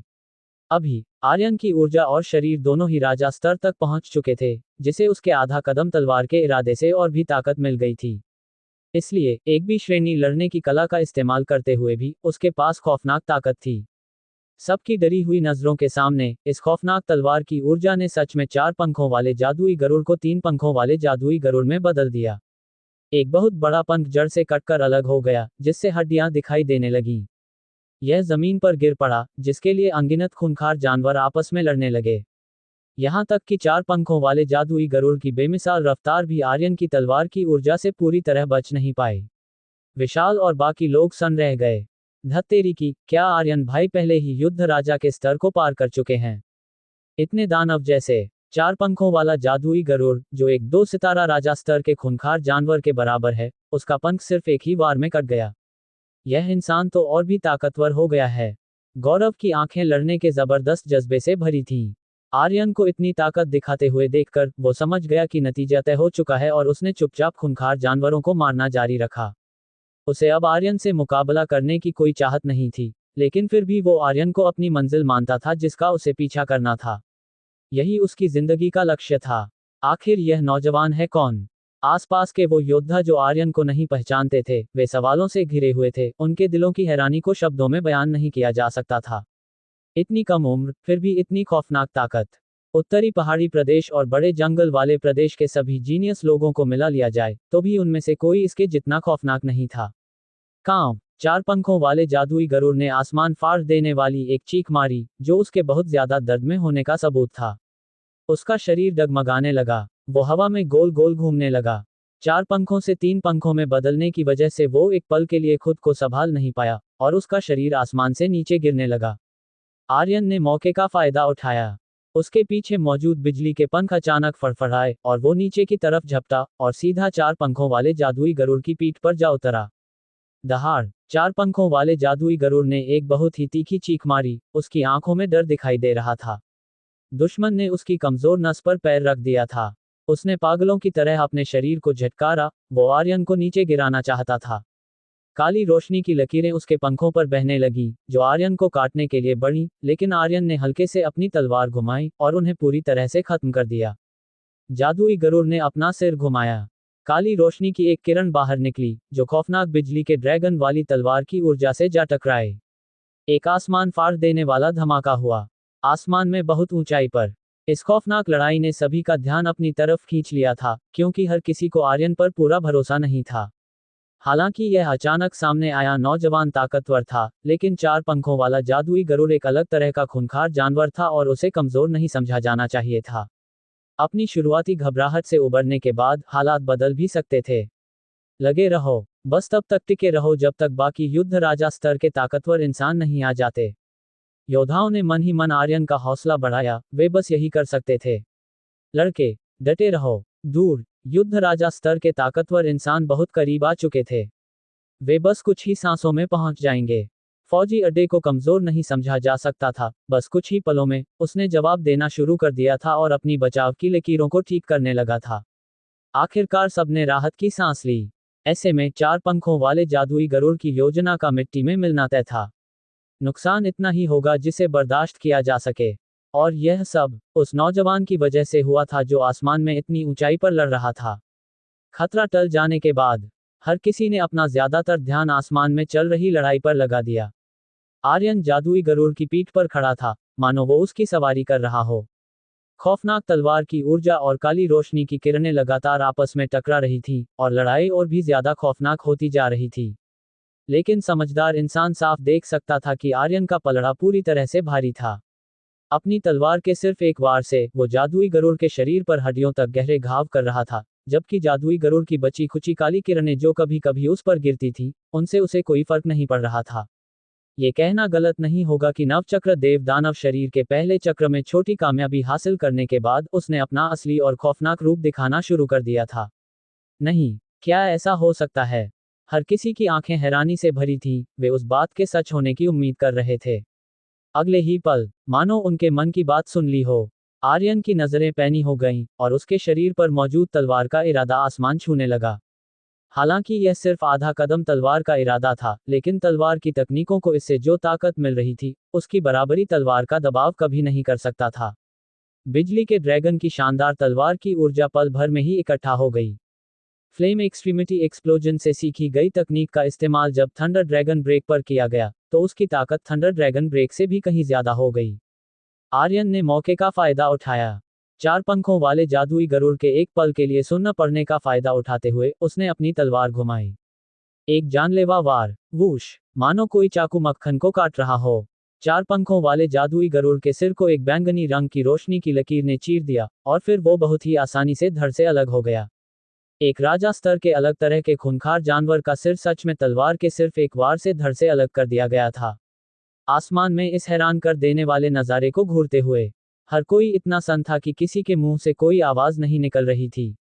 पूरे अड्डे में ऐसे बहुत से लोग थे जो 4 पंखों वाले जादुई गरुड़ को दबा सकते थे, लेकिन असली बात यह थी कि जिस इंसान ने इस जादुई गरुड़ को मारा था वो सिर्फ एक नौजवान था। आर्यन प्रदेश के छात्रों की बातों से अंदाजा लगाया जाए तो ये नौजवान बहुत मुमकिन है कि एक हाई स्कूल का छात्र था जिसने अभी अभी उनके साथ ही पढ़ाई पूरी की थी। एक हाई स्कूल का छात्र जिसने अकेले ही एक राजा स्तर के खूंखार जानवर को मार गिराया, और वो भी एक अलग तरह के खूंखार जानवर को। इस बात की अहमियत, सिर्फ इसके बारे में सोचकर ही उनके रोंगटे खड़े हो गए थे। यह कुछ ज्यादा ही खौफनाक है। क्या ये सच में हमारी ही उम्र का एक हाई स्कूल का छात्र है, न कि कोई हजारों साल पुराना दानव जो नौजवान के भेस में है?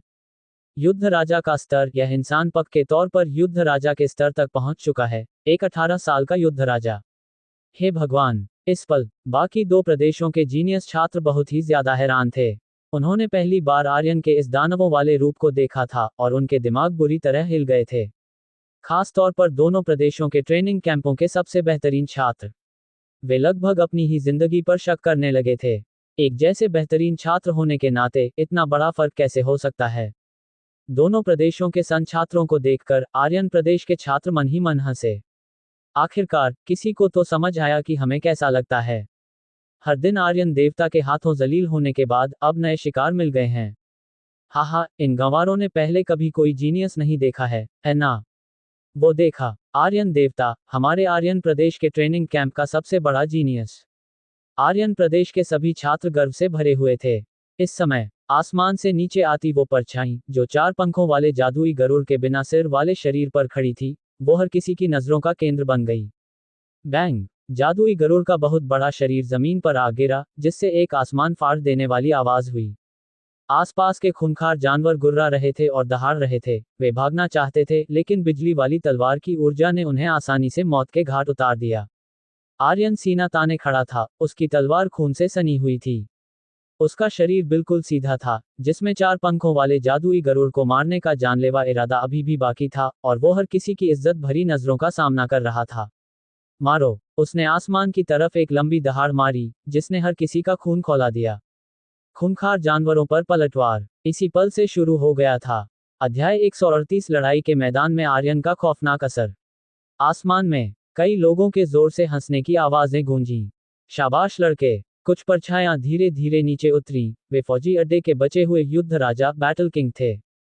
चूंकि कई युद्ध सम्राटों वॉर एम्परर्स ने ज्यादातर युद्ध राजा स्तर के ताकतवर इंसानों को जंगली इलाके की गहराई में ले जाकर युद्ध सम्राट स्तर के खूंखार जानवरों को रोकने और बाढ़ की वजह का पता लगाने का फैसला किया था, इसलिए इस समय अड्डे पर ज्यादा युद्ध राजा नहीं बचे थे। अभी अभी उन्होंने एक 4 पंखों वाले जादुई गरुड़ को अचानक हमला करते और बचाव की लकीर को चीरते हुए देखा था। वे बहुत बेचैन थे। खुशकिस्मती से आर्यन बिल्कुल सही समय पर आ गया। उसने इस अलग तरह के खूंखार जानवर को कुचलकर मार डाला, वरना पूरे अड्डे की बचाव की लकीर को बहुत बड़ा नुकसान पहुंचता, जिससे पहले से ही खराब हालात और भी बदतर हो जाते। आर्यन ने उनमें से एक को पहचान लिया। वो ट्रेनिंग कैंप का गंजा प्रशिक्षक था। वो विशाल का गुरु भी लगता था। इस पल गंजे प्रशिक्षक ने जोर से हंसते हुए कहा, ये लड़का हमारे आर्यन प्रदेश के ट्रेनिंग कैंप का सबसे बड़ा जीनियस है। कहो, क्या मैंने तुम्हारे सामने डींगे नहीं हाँकी थी? बाकी लोगों ने आर्यन को इज्जत भरी नजरों से देखा और सबने उसे अपना अंगूठा दिखाया। इतनी कम उम्र में एक राजा स्तर के अलग तरह के खूंखार जानवर को मार गिराना, ये टैलेंट सच में बेमिसाल था। तुमने न सिर्फ डींगे नहीं हाँकी, बल्कि तुमने तो इसे कम ही बताया था। बाकी युद्ध राजाओं की बातें सुनकर गंजे प्रशिक्षक की मुस्कान और भी चौड़ी हो गई। ठीक है दोस्तों, खूंखार जानवरों की बाढ़ अभी तक पीछे नहीं हटी है, इसलिए यह फालतू बातों का समय नहीं है। खूंखार जानवरों की इस लहर को पीछे धकेलने के बाद बात करने में कोई बुराई नहीं होगी। एक युद्ध राजा जो किसी कप्तान जैसा लग रहा था, उसने कहा, जिससे तुरंत बाकी युद्ध राजाओं के चेहरे गंभीर हो गए। आर्यन, लड़के, ऐसे ही लगे रहो। खूंखार जानवरों की बाढ़ खत्म होने के बाद मैं तुम्हें एक दावत दूंगा।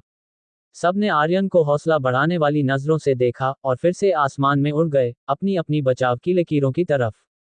जहां तक आर्यन की बात है, चूंकि उसे अभी तक कोई काम नहीं सौंपा गया था, तो उसने जाहिर तौर पर हालात के हिसाब से खुद को ढाल लिया। मारो, चार पंखों वाले जादुई गरुड़ को मारने के जज्बे के साथ सबने पलटवार करना शुरू कर दिया। फौजी अड्डे के सामने का जंगली इलाका, वो पूरी तरह से खून से सना हुआ था, कुछ इंसान मार्शल आर्टिस्ट्स का, लेकिन ज्यादातर खूंखार जानवरों का। यहाँ लड़ाई में हिस्सा लेने वाले ज्यादातर लोग इंसान मार्शल आर्टिस्ट्स में सबसे बेहतरीन लोग थे, जो उसी स्तर के खूंखार जानवरों से कहीं ज्यादा ताकतवर थे। अगर खूंखार जानवरों की गिनती इतनी ज्यादा न होती, तो वे इंसानों का मुकाबला नहीं कर पाते। हालांकि उसने पहले ही कालेबाज जैसे लड़ाकू विमान से सरहद फ्रंटलाइन के हालात देख लिए थे, लेकिन जब वो सच में लड़ाई में शामिल हुआ, तो आर्यन उस नज़ारे को देखकर सन्न रह गया, जो किसी मौत के मैदान जैसा लग रहा था। अपने आसपास लगातार गिरते हुए इंसान मार्शल आर्टिस्ट्स को देखकर उसकी आंखें जान से मारने के इरादे से भर गईं। वो चाहता था कि वो किसी युद्ध देवता में बदल जाए और अपने सामने के सभी खूंखार जानवरों को मौत के घाट उतार दे। बदकिस्मती से वो सिर्फ एक युद्ध राजा था, हालांकि उसकी ताकत बहुत ज्यादा थी, लेकिन अभी उसका असर बाजी पलटने वाला नहीं था। हालांकि एक बात बहुत साफ थी, ऐसे नज़ारे में जहां खूंखार जानवर झुंड में इकट्ठा थे, आर्यन का अकेले का काम दर्जनों या यहां तक कि सैकड़ों युद्ध राजाओं के बराबर था। हालांकि वो कोई बाजी पलटने वाला वार नहीं कर सकता था, लेकिन उसका असर बहुत ही खौफनाक था। वजह साफ थी, आर्यन के पास एक ताकतवर रूह और शरीर था। उसकी रूह, जो एक आम इंसान से 4 गुना ज्यादा थी, उसने उसे ताकत वाले कणों के साथ तालमेल बिठाने में बहुत माहिर बना दिया था, जिससे उसकी लड़ने की कलाएं और जानलेवा वार किसी आम हमले जैसे लग रहे थे। जानलेवा वारों को आम हमलों की तरह इस्तेमाल करना। वज्र विनाशक वार, थंडर ड्रैगन ब्रेक। वज्र विनाशक वार, डॉट डॉट डॉट। लड़ाई के मैदान में समय समय पर वज्र विनाशक वार की तलवार की ऊर्जा सामने आती, जो खूंखार जानवरों के बड़े बड़े झुंडों का खात्मा कर देती। वे उच्च स्तर युद्ध जनरल इस वज्र विनाशक वार की तलवार की ऊर्जा के सामने कागज की तरह कमजोर थे। सिर्फ इतना ही नहीं, आर्यन का नवचक्र देव दानव शरीर भी बहुत बड़ी मदद कर रहा था। अगर उसकी ऊर्जा बहुत कम हो जाती, तो वो अपने शरीर की ताकत से लड़ना जारी रखता, और कुछ ही देर बाद, जब उसकी ऊर्जा ज्यादातर वापस आ जाती, तो वो वज्र विनाशक वार से जमीन को चीरना जारी रखता। बाकी युद्ध राजा ऐसा नहीं कर सकते थे, वे बस इतनी भयानक लड़ाई को लगातार जारी नहीं रख सकते थे, उन्हें आराम करने के लिए समय चाहिए था। और लड़ते समय, उन्हें लगातार दूसरे खूंखार जानवरों के छुपकर किए जाने वाले हमलों से भी बचना पड़ता था। लेकिन आर्यन के पास एक राजा स्तर का शरीर था। उसे सिर्फ उन छुपकर किए जाने वाले हमलों पर ध्यान देना होता था जो सीधे तौर पर उसकी जान ले सकते थे। जहां तक बाकी हमलों की बात थी, वे उस पर लगते तो थे, लेकिन उनसे उसे कोई दर्द नहीं होता था। इन सब चीजों को मिलाकर आर्यन खूंखार जानवरों के लड़ाई के मैदान में किसी युद्ध देवता की तरह था। वो लड़ सकता था, वो हमलों को सह सकता था, उसके पास एक बड़े इलाके में तबाही मचाने वाले हमले थे, और उसका स्टैमिना बहुत ही शानदार था। आसान शब्दों में, दानव डॉट डॉट डॉट। लड़ाई जारी थी। एक मार्शल आर्टिस्ट ने डर के मारे अपनी तरफ झपटते हुए जानवर के पंजे को देखा। उसने बेबसी में अपनी आंखें बंद कर लीं, लेकिन अगले ही पल उसने पाया कि मौत ने उसे नहीं छुआ है। उसने अपनी आंखें खोलीं, और वो नज़ारा उसकी पूरी जिंदगी के लिए न भूलने वाला बन गया।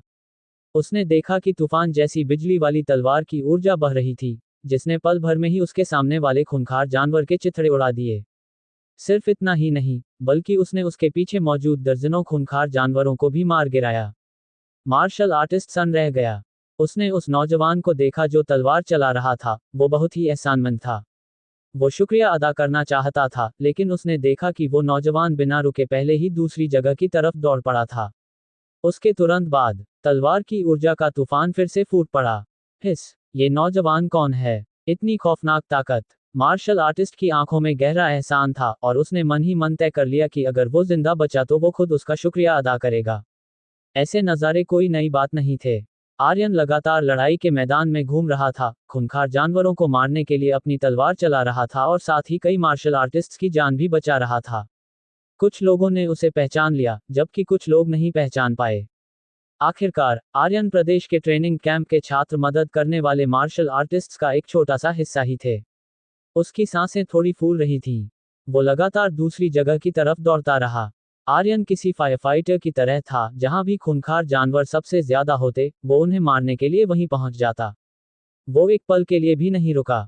वो बहुत थका हुआ था, लेकिन वो जानता था कि उसे टिके रहना है। उसकी चलाई गई हर एक तलवार उसके साथियों पर दबाव थोड़ा कम कर देगी और मरने वालों की गिनती भी कम हो जाएगी। बड़ी ताकत के साथ बड़ी जिम्मेदारी भी आती है। आर्यन अपनी हरकतों से इस कहावत को सच साबित कर रहा था। वो ट्रेनिंग कैंप की मेहनत और देवराज और बाकी लोगों द्वारा उसे दी गई अहमियत के लायक था। आर्यन जैसे खूंखार इंसान के जुड़ने से इंसानों ने आखिरकार पलटवार करना शुरू कर दिया। भले ही रात के अंधेरे में खूंखार जानवरों की बाढ़ का हमला दिन के मुकाबले कहीं ज्यादा खौफनाक था, लेकिन हर कोई ये देखकर हैरान था कि उन्हें बहुत ज्यादा राहत महसूस हो रही थी। दहाड़। खूंखार जानवरों के पीछे से एक गुस्से से भरी दहाड़ गूंजी। खूंखार जानवर किसी बाढ़ की तरह पीछे हटने लगे। साफ तौर पर यह अचानक किया गया हमला पहले से तय था, लेकिन आर्यन के अचानक आ जाने से खूंखार जानवरों की योजना नाकाम हो गई थी। उन्हें चलाने वाला खूंखार जानवर बहुत ही गुस्से में था। मार्शल आर्टिस्ट्स ने पूरी बहादुरी से पलटवार किया और एक बार फिर खूंखार जानवरों की लाशों के पहाड़ छोड़ दिए। इस मुसीबत से जिंदा बचने के बाद हर किसी ने राहत की चीखें मारी। आर्यन ने आखिरकार राहत की एक सांस ली और थकावट से अपनी युद्ध की तलवार को जमीन पर टिका दिया। भले ही वो कितना भी ताकतवर क्यों न हो, इतनी भयानक लड़ाई के सामने वो अपनी आखिरी हद के करीब पहुंच चुका था। इस पूरी रात उसे नहीं पता था कि उसने कितने खूंखार जानवरों को मारा है, बस इतना याद था कि बाद में ये तलवार घुमाने घुमाने और फिर से घुमाने का एक मशीनी काम बन गया था, जिसने उसके शरीर की ताकत की हर एक बूंद निचोड़ ली थी। वो जमीन पर गिर पड़ा और बुरी तरह हाँफने लगा। आसपास के मार्शल आर्टिस्ट्स के चेहरों पर खुशी की चीखें सुनकर उसके चेहरे पर एक मुस्कान आ गई। भगवान का शुक्र है, ये सब बेकार नहीं गया। इस पल एक सैनिक तेजी से चलकर आया और इज्जत भरी नजरों के साथ आर्यन से बोला, हुजूर आर्यन, 131 फौजी अड्डे के सबसे बड़े अफसर major general Rajvardhan, major general रेंटियंसी आपको बुला रहे हैं। अध्याय 139 अड्डे से मिली इज्जत। सैनिक ने सलाम किया। आर्यन की तरफ देखने वाली उसकी नजरों में बहुत इज्जत थी। खूंखार जानवरों की इस बाढ़ के दौरान आर्यन ने सबसे पहले अपनी तलवार से 4 पंखों वाले जादुई गरुड़ को मार गिराया, जिससे टूटी हुई बचाव की लकीर बच गई, और फिर वो लड़ाई के मैदान के अलग अलग हिस्सों में आग बुझाने के लिए लगातार दौड़ता रहा और अनगिनत खूंखार जानवरों को मौत के घाट उतार दिया। उसने कई मार्शल आर्टिस्ट्स की जान भी बचाई। इस पल बहुत से लोग पहले ही आर्यन का नाम जान चुके थे। वे जानते थे कि वो आर्यन प्रदेश के ट्रेनिंग कैंप का सबसे बड़ा जीनियस है। हर कोई आर्यन के लिए इज्जत से भरा हुआ था, चाहे उनकी उम्र, रुतबा या लिंग कुछ भी हो। हर किसी ने लड़ाई के मैदान में आर्यन का कमाल देखा था। वो मौत के सामने बिल्कुल निडर था और इस इज्जत के लायक था। आसपास के सभी मार्शल आर्टिस्ट्स और अपने सामने खड़े सैनिक की इज्जत भरी नजरों को देखकर आर्यन ने इसे बहुत ही शांति से कबूल किया। उसे लगा कि वो इसके लायक है। सबसे बड़े अफसर मुझसे मिलना चाहते हैं। आर्यन थोड़ा उलझन में था। वो अभी अभी इस बचाव की लकीर पर पहुंचा था और बिना रुके सीधे लड़ाई में कूद पड़ा था, इसलिए वो जनरल राजवर्धन के बारे में ज्यादा नहीं जानता था। जनरल राजवर्धन को मुझसे क्या काम है? सैनिक ने अपना सिर हिलाया और कहा। जनरल राजवर्धन ने कुछ बताया तो नहीं, लेकिन वो शायद आपसे खूंखार जानवरों की अगली बाढ़ के बचाव के बारे में बात करने के लिए ढूंढ रहे हैं।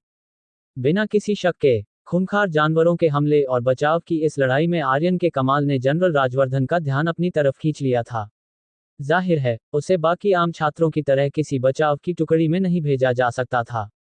तो फिर चलो। आर्यन ने सैनिक की मदद लेने से मना कर दिया। हालांकि वो थोड़ा थका हुआ था, लेकिन चलना अभी भी उसके लिए कोई बड़ी बात नहीं थी। आसपास मौजूद मार्शल आर्टिस्ट्स के बीच ट्रेनिंग कैंप के छात्रों ने आर्यन को सबसे बड़े अफसर द्वारा इज्जत के साथ बुलाए जाते हुए देखा। उनकी आंखें ईर्ष्या से भरी थीं। यह आर्यन की ताकत और उसके योगदान की पहचान थी। आम लोगों को ऐसा सम्मान नहीं मिलता था। जल्द ही आर्यन सैनिक के पीछे पीछे एक बैठक वाले हॉल में पहुंचा। जैसे ही उसने अंदर कदम रखा, वूश, कई नजरें एक साथ उसकी तरफ घूमी, जो बिना छुपी हुई इज्जत और हैरानी से भरी थीं। ये सभी फौजी अड्डे के बड़े फौजी अफसर और बचे हुए युद्ध राजा स्तर के ताकतवर इंसान थे। सबसे आगे बैठे हुए रोबदार अधेड़ उम्र के इंसान जनरल राजवर्धन थे, जो सबसे बड़े अफसर थे। हालांकि वो वहां मौजूद लोगों में सबसे ताकतवर इंसान नहीं थे, लेकिन वो पक्के तौर पर सबसे ज्यादा रुतबे वाले थे, और अड्डे के कई मामलों में उनका आखिरी फैसला होता था। इस पल बड़ी स्क्रीन पर आर्यन का वो खौफनाक कमाल दिखाया जा रहा था। उन वज्र विनाशक वारों के बीच कोई समय कूल डाउन नहीं लग रहा था, जो खूंखार जानवरों को मौत के घाट उतार रहे थे, और कभी कभी उनके बीच उतनी ही खौफनाक आग वाली तलवार की ऊर्जा भी दिखाई दे रही थी। अगर भयंकर ज्वाला तलवार कई दुश्मनों से लड़ने के लिए सही न होती, तो आर्यन की लगातार लड़ने की काबिलियत कम से कम 50% और बढ़ सकती थी। कभी कभी खूंखार जानवर हवा की तलवारें या आग की किरणें थूकते जो आर्यन को लगती, लेकिन उनसे उसे कोई दर्द या परेशानी नहीं होती थी। उसकी गोरी त्वचा किसी कुदरती युद्ध कवच की तरह थी, जो सभी हमलों को रोक रही थी। ये लड़का, ये किसी दानव की तरह है। वो हमला भी कर सकता है और बचाव भी, एक इंसान 100 के बराबर काम कर सकता है। आर्यन प्रदेश ने इस बार एक बहुत ही बेमिसाल जीनियस पैदा किया है। जब देवराज ने पहले मेरे सामने डींगे हाँकी थी तो मुझे यकीन नहीं हुआ था, लेकिन अब लगता है कि वो इसे कम ही बता रहा था। जनरल राजवर्धन, आपको सब कुछ अच्छी तरह से संभालना होगा, शायद इस लड़के का आना लड़ाई की बाजी पलट सकता है। एक के बाद एक ताकतवर इंसान हैरानी से इस तरह चीख पड़े मानो उन्होंने ऐसा नज़ारा पहले कभी न देखा हो। उनकी आंखें बहुत ज्यादा खुशी से भरी थीं। यही तो उम्मीद थी। हालांकि देवराज और बाकी लोगों ने जंगली इलाके की गहराई में जाने से पहले सिर्फ बचे हुए लोगों को बचाव की लकीर को मजबूत बनाए रखने की हिदायत दी थी, लेकिन अगर मौका मिले तो कौन खूंखार जानवरों की बाढ़ पर पलटवार नहीं करना चाहेगा। इस पल आर्यन उन नजरों को देखकर, जो उसे किसी नायाब खजाने की तरह देख रही थी, उसे कोई परेशानी महसूस नहीं हुई। वो सीना ताने खड़ा रहा, मजबूत कदमों के साथ आगे बढ़ा, और राजवर्धन के सामने आकर रुक गया। मैं आर्यन प्रदेश के खास ट्रेनिंग कैंप का छात्र आर्यन हूँ। मैं जनरल राजवर्धन को सलाम करता हूँ। राजवर्धन जोर से हंसा, उसने जल्दी से आर्यन के कंधों को कसकर पकड़ लिया। उसकी आंखें आर्यन को देखते हुए इज्जत और खुशी से भरी थीं। नौजवानों में से ही कोई हीरो उभर कर आता है, सच में नौजवानों में से ही कोई हीरो उभर कर आता है। अगर इस बार तुम न होते, तो हमारे अड्डे की बचाव की लकीर बहुत बड़ी मुसीबत में पड़ जाती। आर्यन, तुम्हारा योगदान बहुत बड़ा है। राजवर्धन की तारीफ सुनकर आर्यन हल्का सा मुस्कुराया और बोला, आर्यन सारा श्रेय लेने की हिम्मत नहीं कर सकता, ये तो मुझे करना ही चाहिए। खूंखार जानवरों का सामना करना हमारा फर्ज है। चूंकि मुझे संघ ने तैयार किया है, इसलिए संघ के लिए कुछ करना मेरा सबसे पहला फर्ज है। जैसे ही ये बातें कही गईं, हर कोई आर्यन से और भी ज्यादा खुश हो गया। उम्र में छोटा, फिर भी इतनी खौफनाक ताकत रखता है, और न तो घमंडी है और न ही जल्दबाज, सच में एक नायाब हीरा है। बढ़िया, बहुत बढ़िया। आओ आओ, बैठो और बात करते हैं। राजवर्धन का सख्त चेहरा मुस्कान से भर गया। उसने आर्यन को अपने बगल में बैठने के लिए खींचा, जो बिना कहे ही एक बहुत बड़ा सम्मान था। इस समय अड्डे पर बचे हुए युद्ध राजा, सीमा योद्धा, लिमिट वॉरियर्स बहुत कम थे, और सिर्फ वे ही पहली कतार में बैठने के लायक थे, जिससे पता चलता था कि राजवर्धन आर्यन को कितनी अहमियत दे रहे थे। किसी भी युद्ध राजा ने कोई एतराज नहीं जताया। आर्यन के बहुत बड़े योगदान को एक तरफ रख भी दें, तो भी उसकी ताकत सबके सामने साफ थी। 4 पंखों वाले जादुई गरुड़ को काटकर गिराना, फुटेज में दिखाई गई ताकत के हिसाब से कम एक चरम युद्ध राजा, पीक बैटल किंग के बराबर था। राजवर्धन ने स्क्रीन बदली और खूंखार जानवरों की बाढ़ के भारी हथियारों के फैलाव का नक्शा दिखाया, जिसमें दिखाया गया था कि किन इलाकों पर सबसे ज्यादा हमला हुआ था। एक खौफनाक दुश्मन के सामने होते हुए, मैं फालतू बातों में समय बर्बाद नहीं करूंगा। जब युद्ध सम्राट गए थे, तो उन्होंने हमें बचाव की लकीर को मजबूती से पकड़े रहने की हिदायत दी थी, इसलिए चाहे जो भी हो, हमें मरते दम तक इसकी रक्षा करनी होगी। लेकिन जैसा कि आपने खूंखार जानवरों की बाढ़ की हाल ही की लहरों में देखा है, खूंखार जानवर न सिर्फ ज्यादा ताकत से हमला कर रहे हैं, बल्कि वे और भी ज्यादा चालाक होते जा रहे हैं। पक्के तौर पर उनके पीछे कोई समझदार खूंखार जानवर है जो उन्हें चला रहा है। आज के 4 पंखों वाले जादुई गरुड़ ने हमें एक बहुत ही कड़ा सबक सिखाया है। खूंखार जानवर कोई बिना दिमाग वाली कठपुतलियां नहीं हैं। वे भी जानते हैं कि घात लगाकर कैसे हमला करना है और भारी बचाव वाले इलाकों को चकमा देकर कैसे निकलना है। साफ तौर पर, उन्होंने हमारे ताकतवर हथियारों को अपना निशाना बना लिया है। वो कुछ पल के लिए रुका और बोला, आज, ये हमारी खुशकिस्मती थी कि आर्यन किसी भगवान के दूत की तरह नीचे आया, जिससे हम सही समय पर अपना नुकसान कम कर पाए, वरना इसका अंजाम बहुत ही खौफनाक होता। लेकिन हम हमेशा आर्यन जैसे भगवान के दूतों के आने के भरोसे नहीं रह सकते। हमें कुछ बदलाव करने होंगे। राजवर्धन का चेहरा बहुत ही गंभीर था जब वो अपनी बात खत्म कर रहा था। पूरा लड़ाई का command centre, operations command centre, इसी बारे में बात कर रहा था। पिछले कुछ हमलों में खूंखार जानवरों के भारी हथियारों के फैलाव का तरीका एक जैसा था, जिससे इंसानों के दिमाग में एक तय सोच बन गई थी। उन्हें कभी उम्मीद नहीं थी कि खूंखार जानवर कमजोर होने का दिखावा कर रहे थे और जानबूझकर ऐसा कर रहे थे। अब जब खूंखार जानवरों ने काफी समझदारी दिखाई थी, तो राजवर्धन अब उन्हें कमजोर समझने की हिम्मत नहीं कर सकता था। उसने पूरे भरोसे के साथ अपनी बात रखी और एक हल पेश किया। लड़ाई के कमांड सेंटर की छानबीन के बाद सबसे बेहतरीन हल यही है कि एक खास लड़ाई वाली टीम, स्पेशल ऑपरेशंस टीम बनाई जाए। इस खास लड़ाई वाली टीम में ताकतवर युद्ध राजा स्तर के लोग शामिल होंगे जो चलने की तकनीकों में माहिर हों। वे किसी एक जगह रुककर बचाव नहीं करेंगे, बल्कि जहां भी खतरा होगा, इस टीम को तुरंत वहां पहुंचना होगा। आसान शब्दों में कहा जाए तो, ये खास लड़ाई वाली टीम लड़ाई के मैदान में आग बुझाने वाली टीम, फायर फाइटिंग टीम होगी। सबको बात समझ आ गई और उनकी आंखें धीरे धीरे चमक उठीं। ये सच में एक बहुत अच्छा विचार था, एक ऐसी खास लड़ाई वाली टीम जो कहीं भी आसानी से आ जा सके, वो आज जैसे हालात को संभालने के लिए पूरी तरह से काफी होगी। आर्यन ने धीरे से अपना सिर हिलाया, वो मन ही मन इस बात से सहमत था। फिर उसने देखा कि राजवर्धन ने अपना सिर घुमाया और मुस्कुराते हुए उससे कहा, आर्यन, क्या तुम इस खास लड़ाई वाली टीम के कप्तान, कैप्टन बनने के लिए तैयार हो? आर्यन, हैं? वो थोड़ा सन्न रह गया। क्या वो अब उसी गपशप का हिस्सा बन गया था जिसके मजे वो अभी अभी ले रहा था? अध्याय 140, कप्तान और बहुत बड़ा इनाम। इस पल, आर्यन थोड़ा उलझन में था। उसने शुरुआत में सोचा था कि राजवर्धन ने उसे किसी और काम के लिए बुलाया है, लेकिन उसे बिल्कुल उम्मीद नहीं थी कि उसे खास लड़ाई वाली टीम का कप्तान बनाने के लिए बुलाया गया है। साफ तौर पर, यह कोई मामूली काम नहीं था।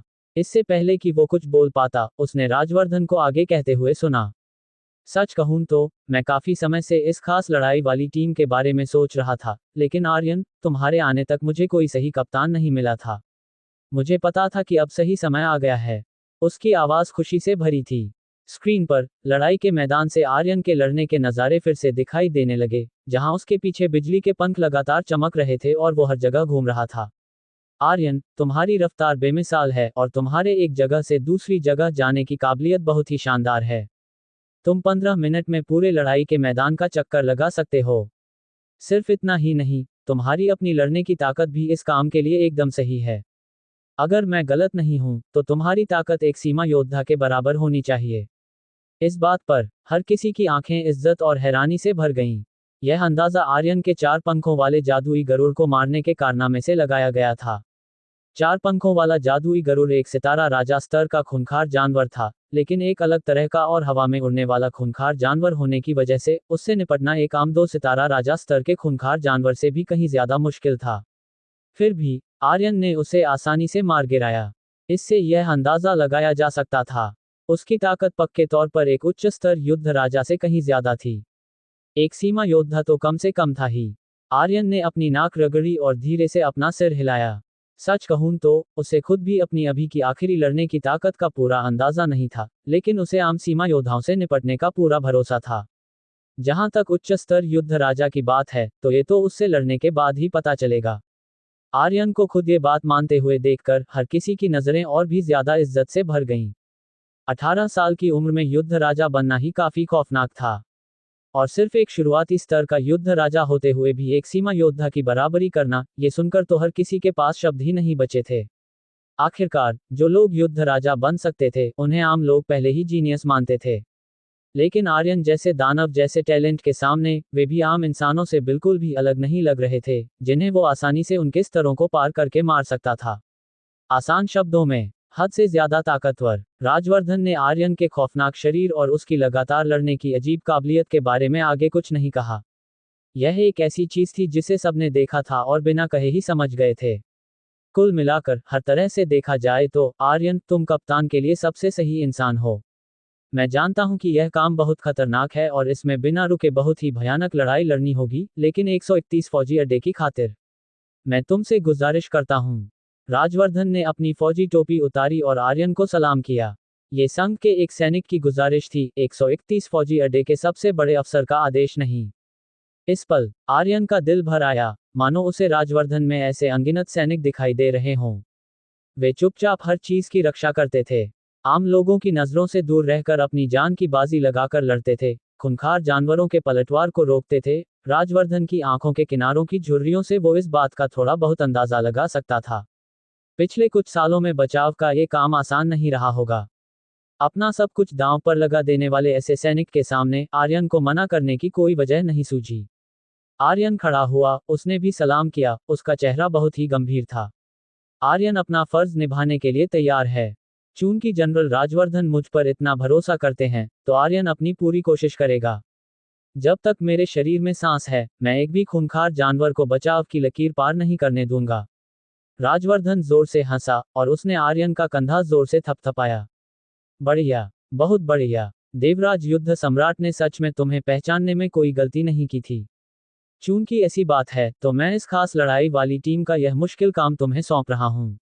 मैं टीम के लोगों की जानकारी और आने वाले काम तुम्हारे फोन पर भेज दूंगा। तुम्हारा काम बहुत भारी है। आर्यन ने गंभीरता से अपना सिर हिलाया।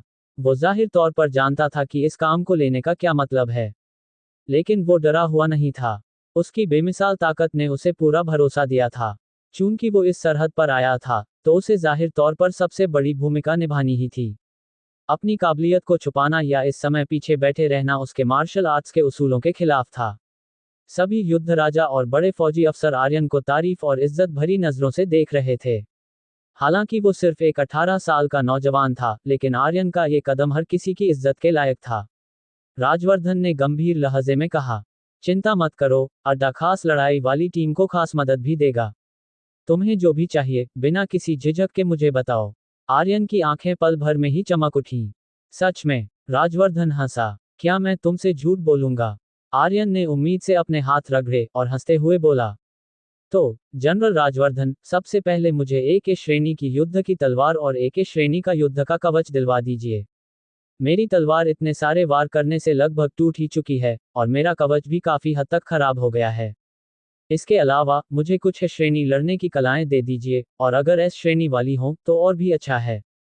राजवर्धन सन्न रह गया, फिर उसने आर्यन को आगे कहते हुए सुना, और मुझे इस श्रेणी के ऊर्जा वाले तरल पदार्थ की कुछ बोतलें भी दे दीजिए। 2 बोतलें कम नहीं हैं, और 3 बोतलें ज्यादा नहीं हैं। और अभ्यास की तकनीक। आर्यन की इतनी बड़ी मांगें सुनकर हर कोई हैरान रह गया। फिर उन्होंने राजवर्धन को एक फीकी मुस्कान के साथ कहते हुए सुना, रुक जाओ, तुम शैतान आर्यन। क्या तुम्हें सच में लगता है कि मैं संघ का राष्ट्रपति हूं? अगर मेरे पास इतनी ताकत होती, तो क्या मैं अभी भी यहां होता? राजवर्धन, एक जनरल होने के नाते, खुद भी एक युद्ध राजा स्तर का ताकतवर इंसान था। युद्ध राजा स्तर के संसाधनों के मामले में उसके अधिकार इतने ज्यादा नहीं थे।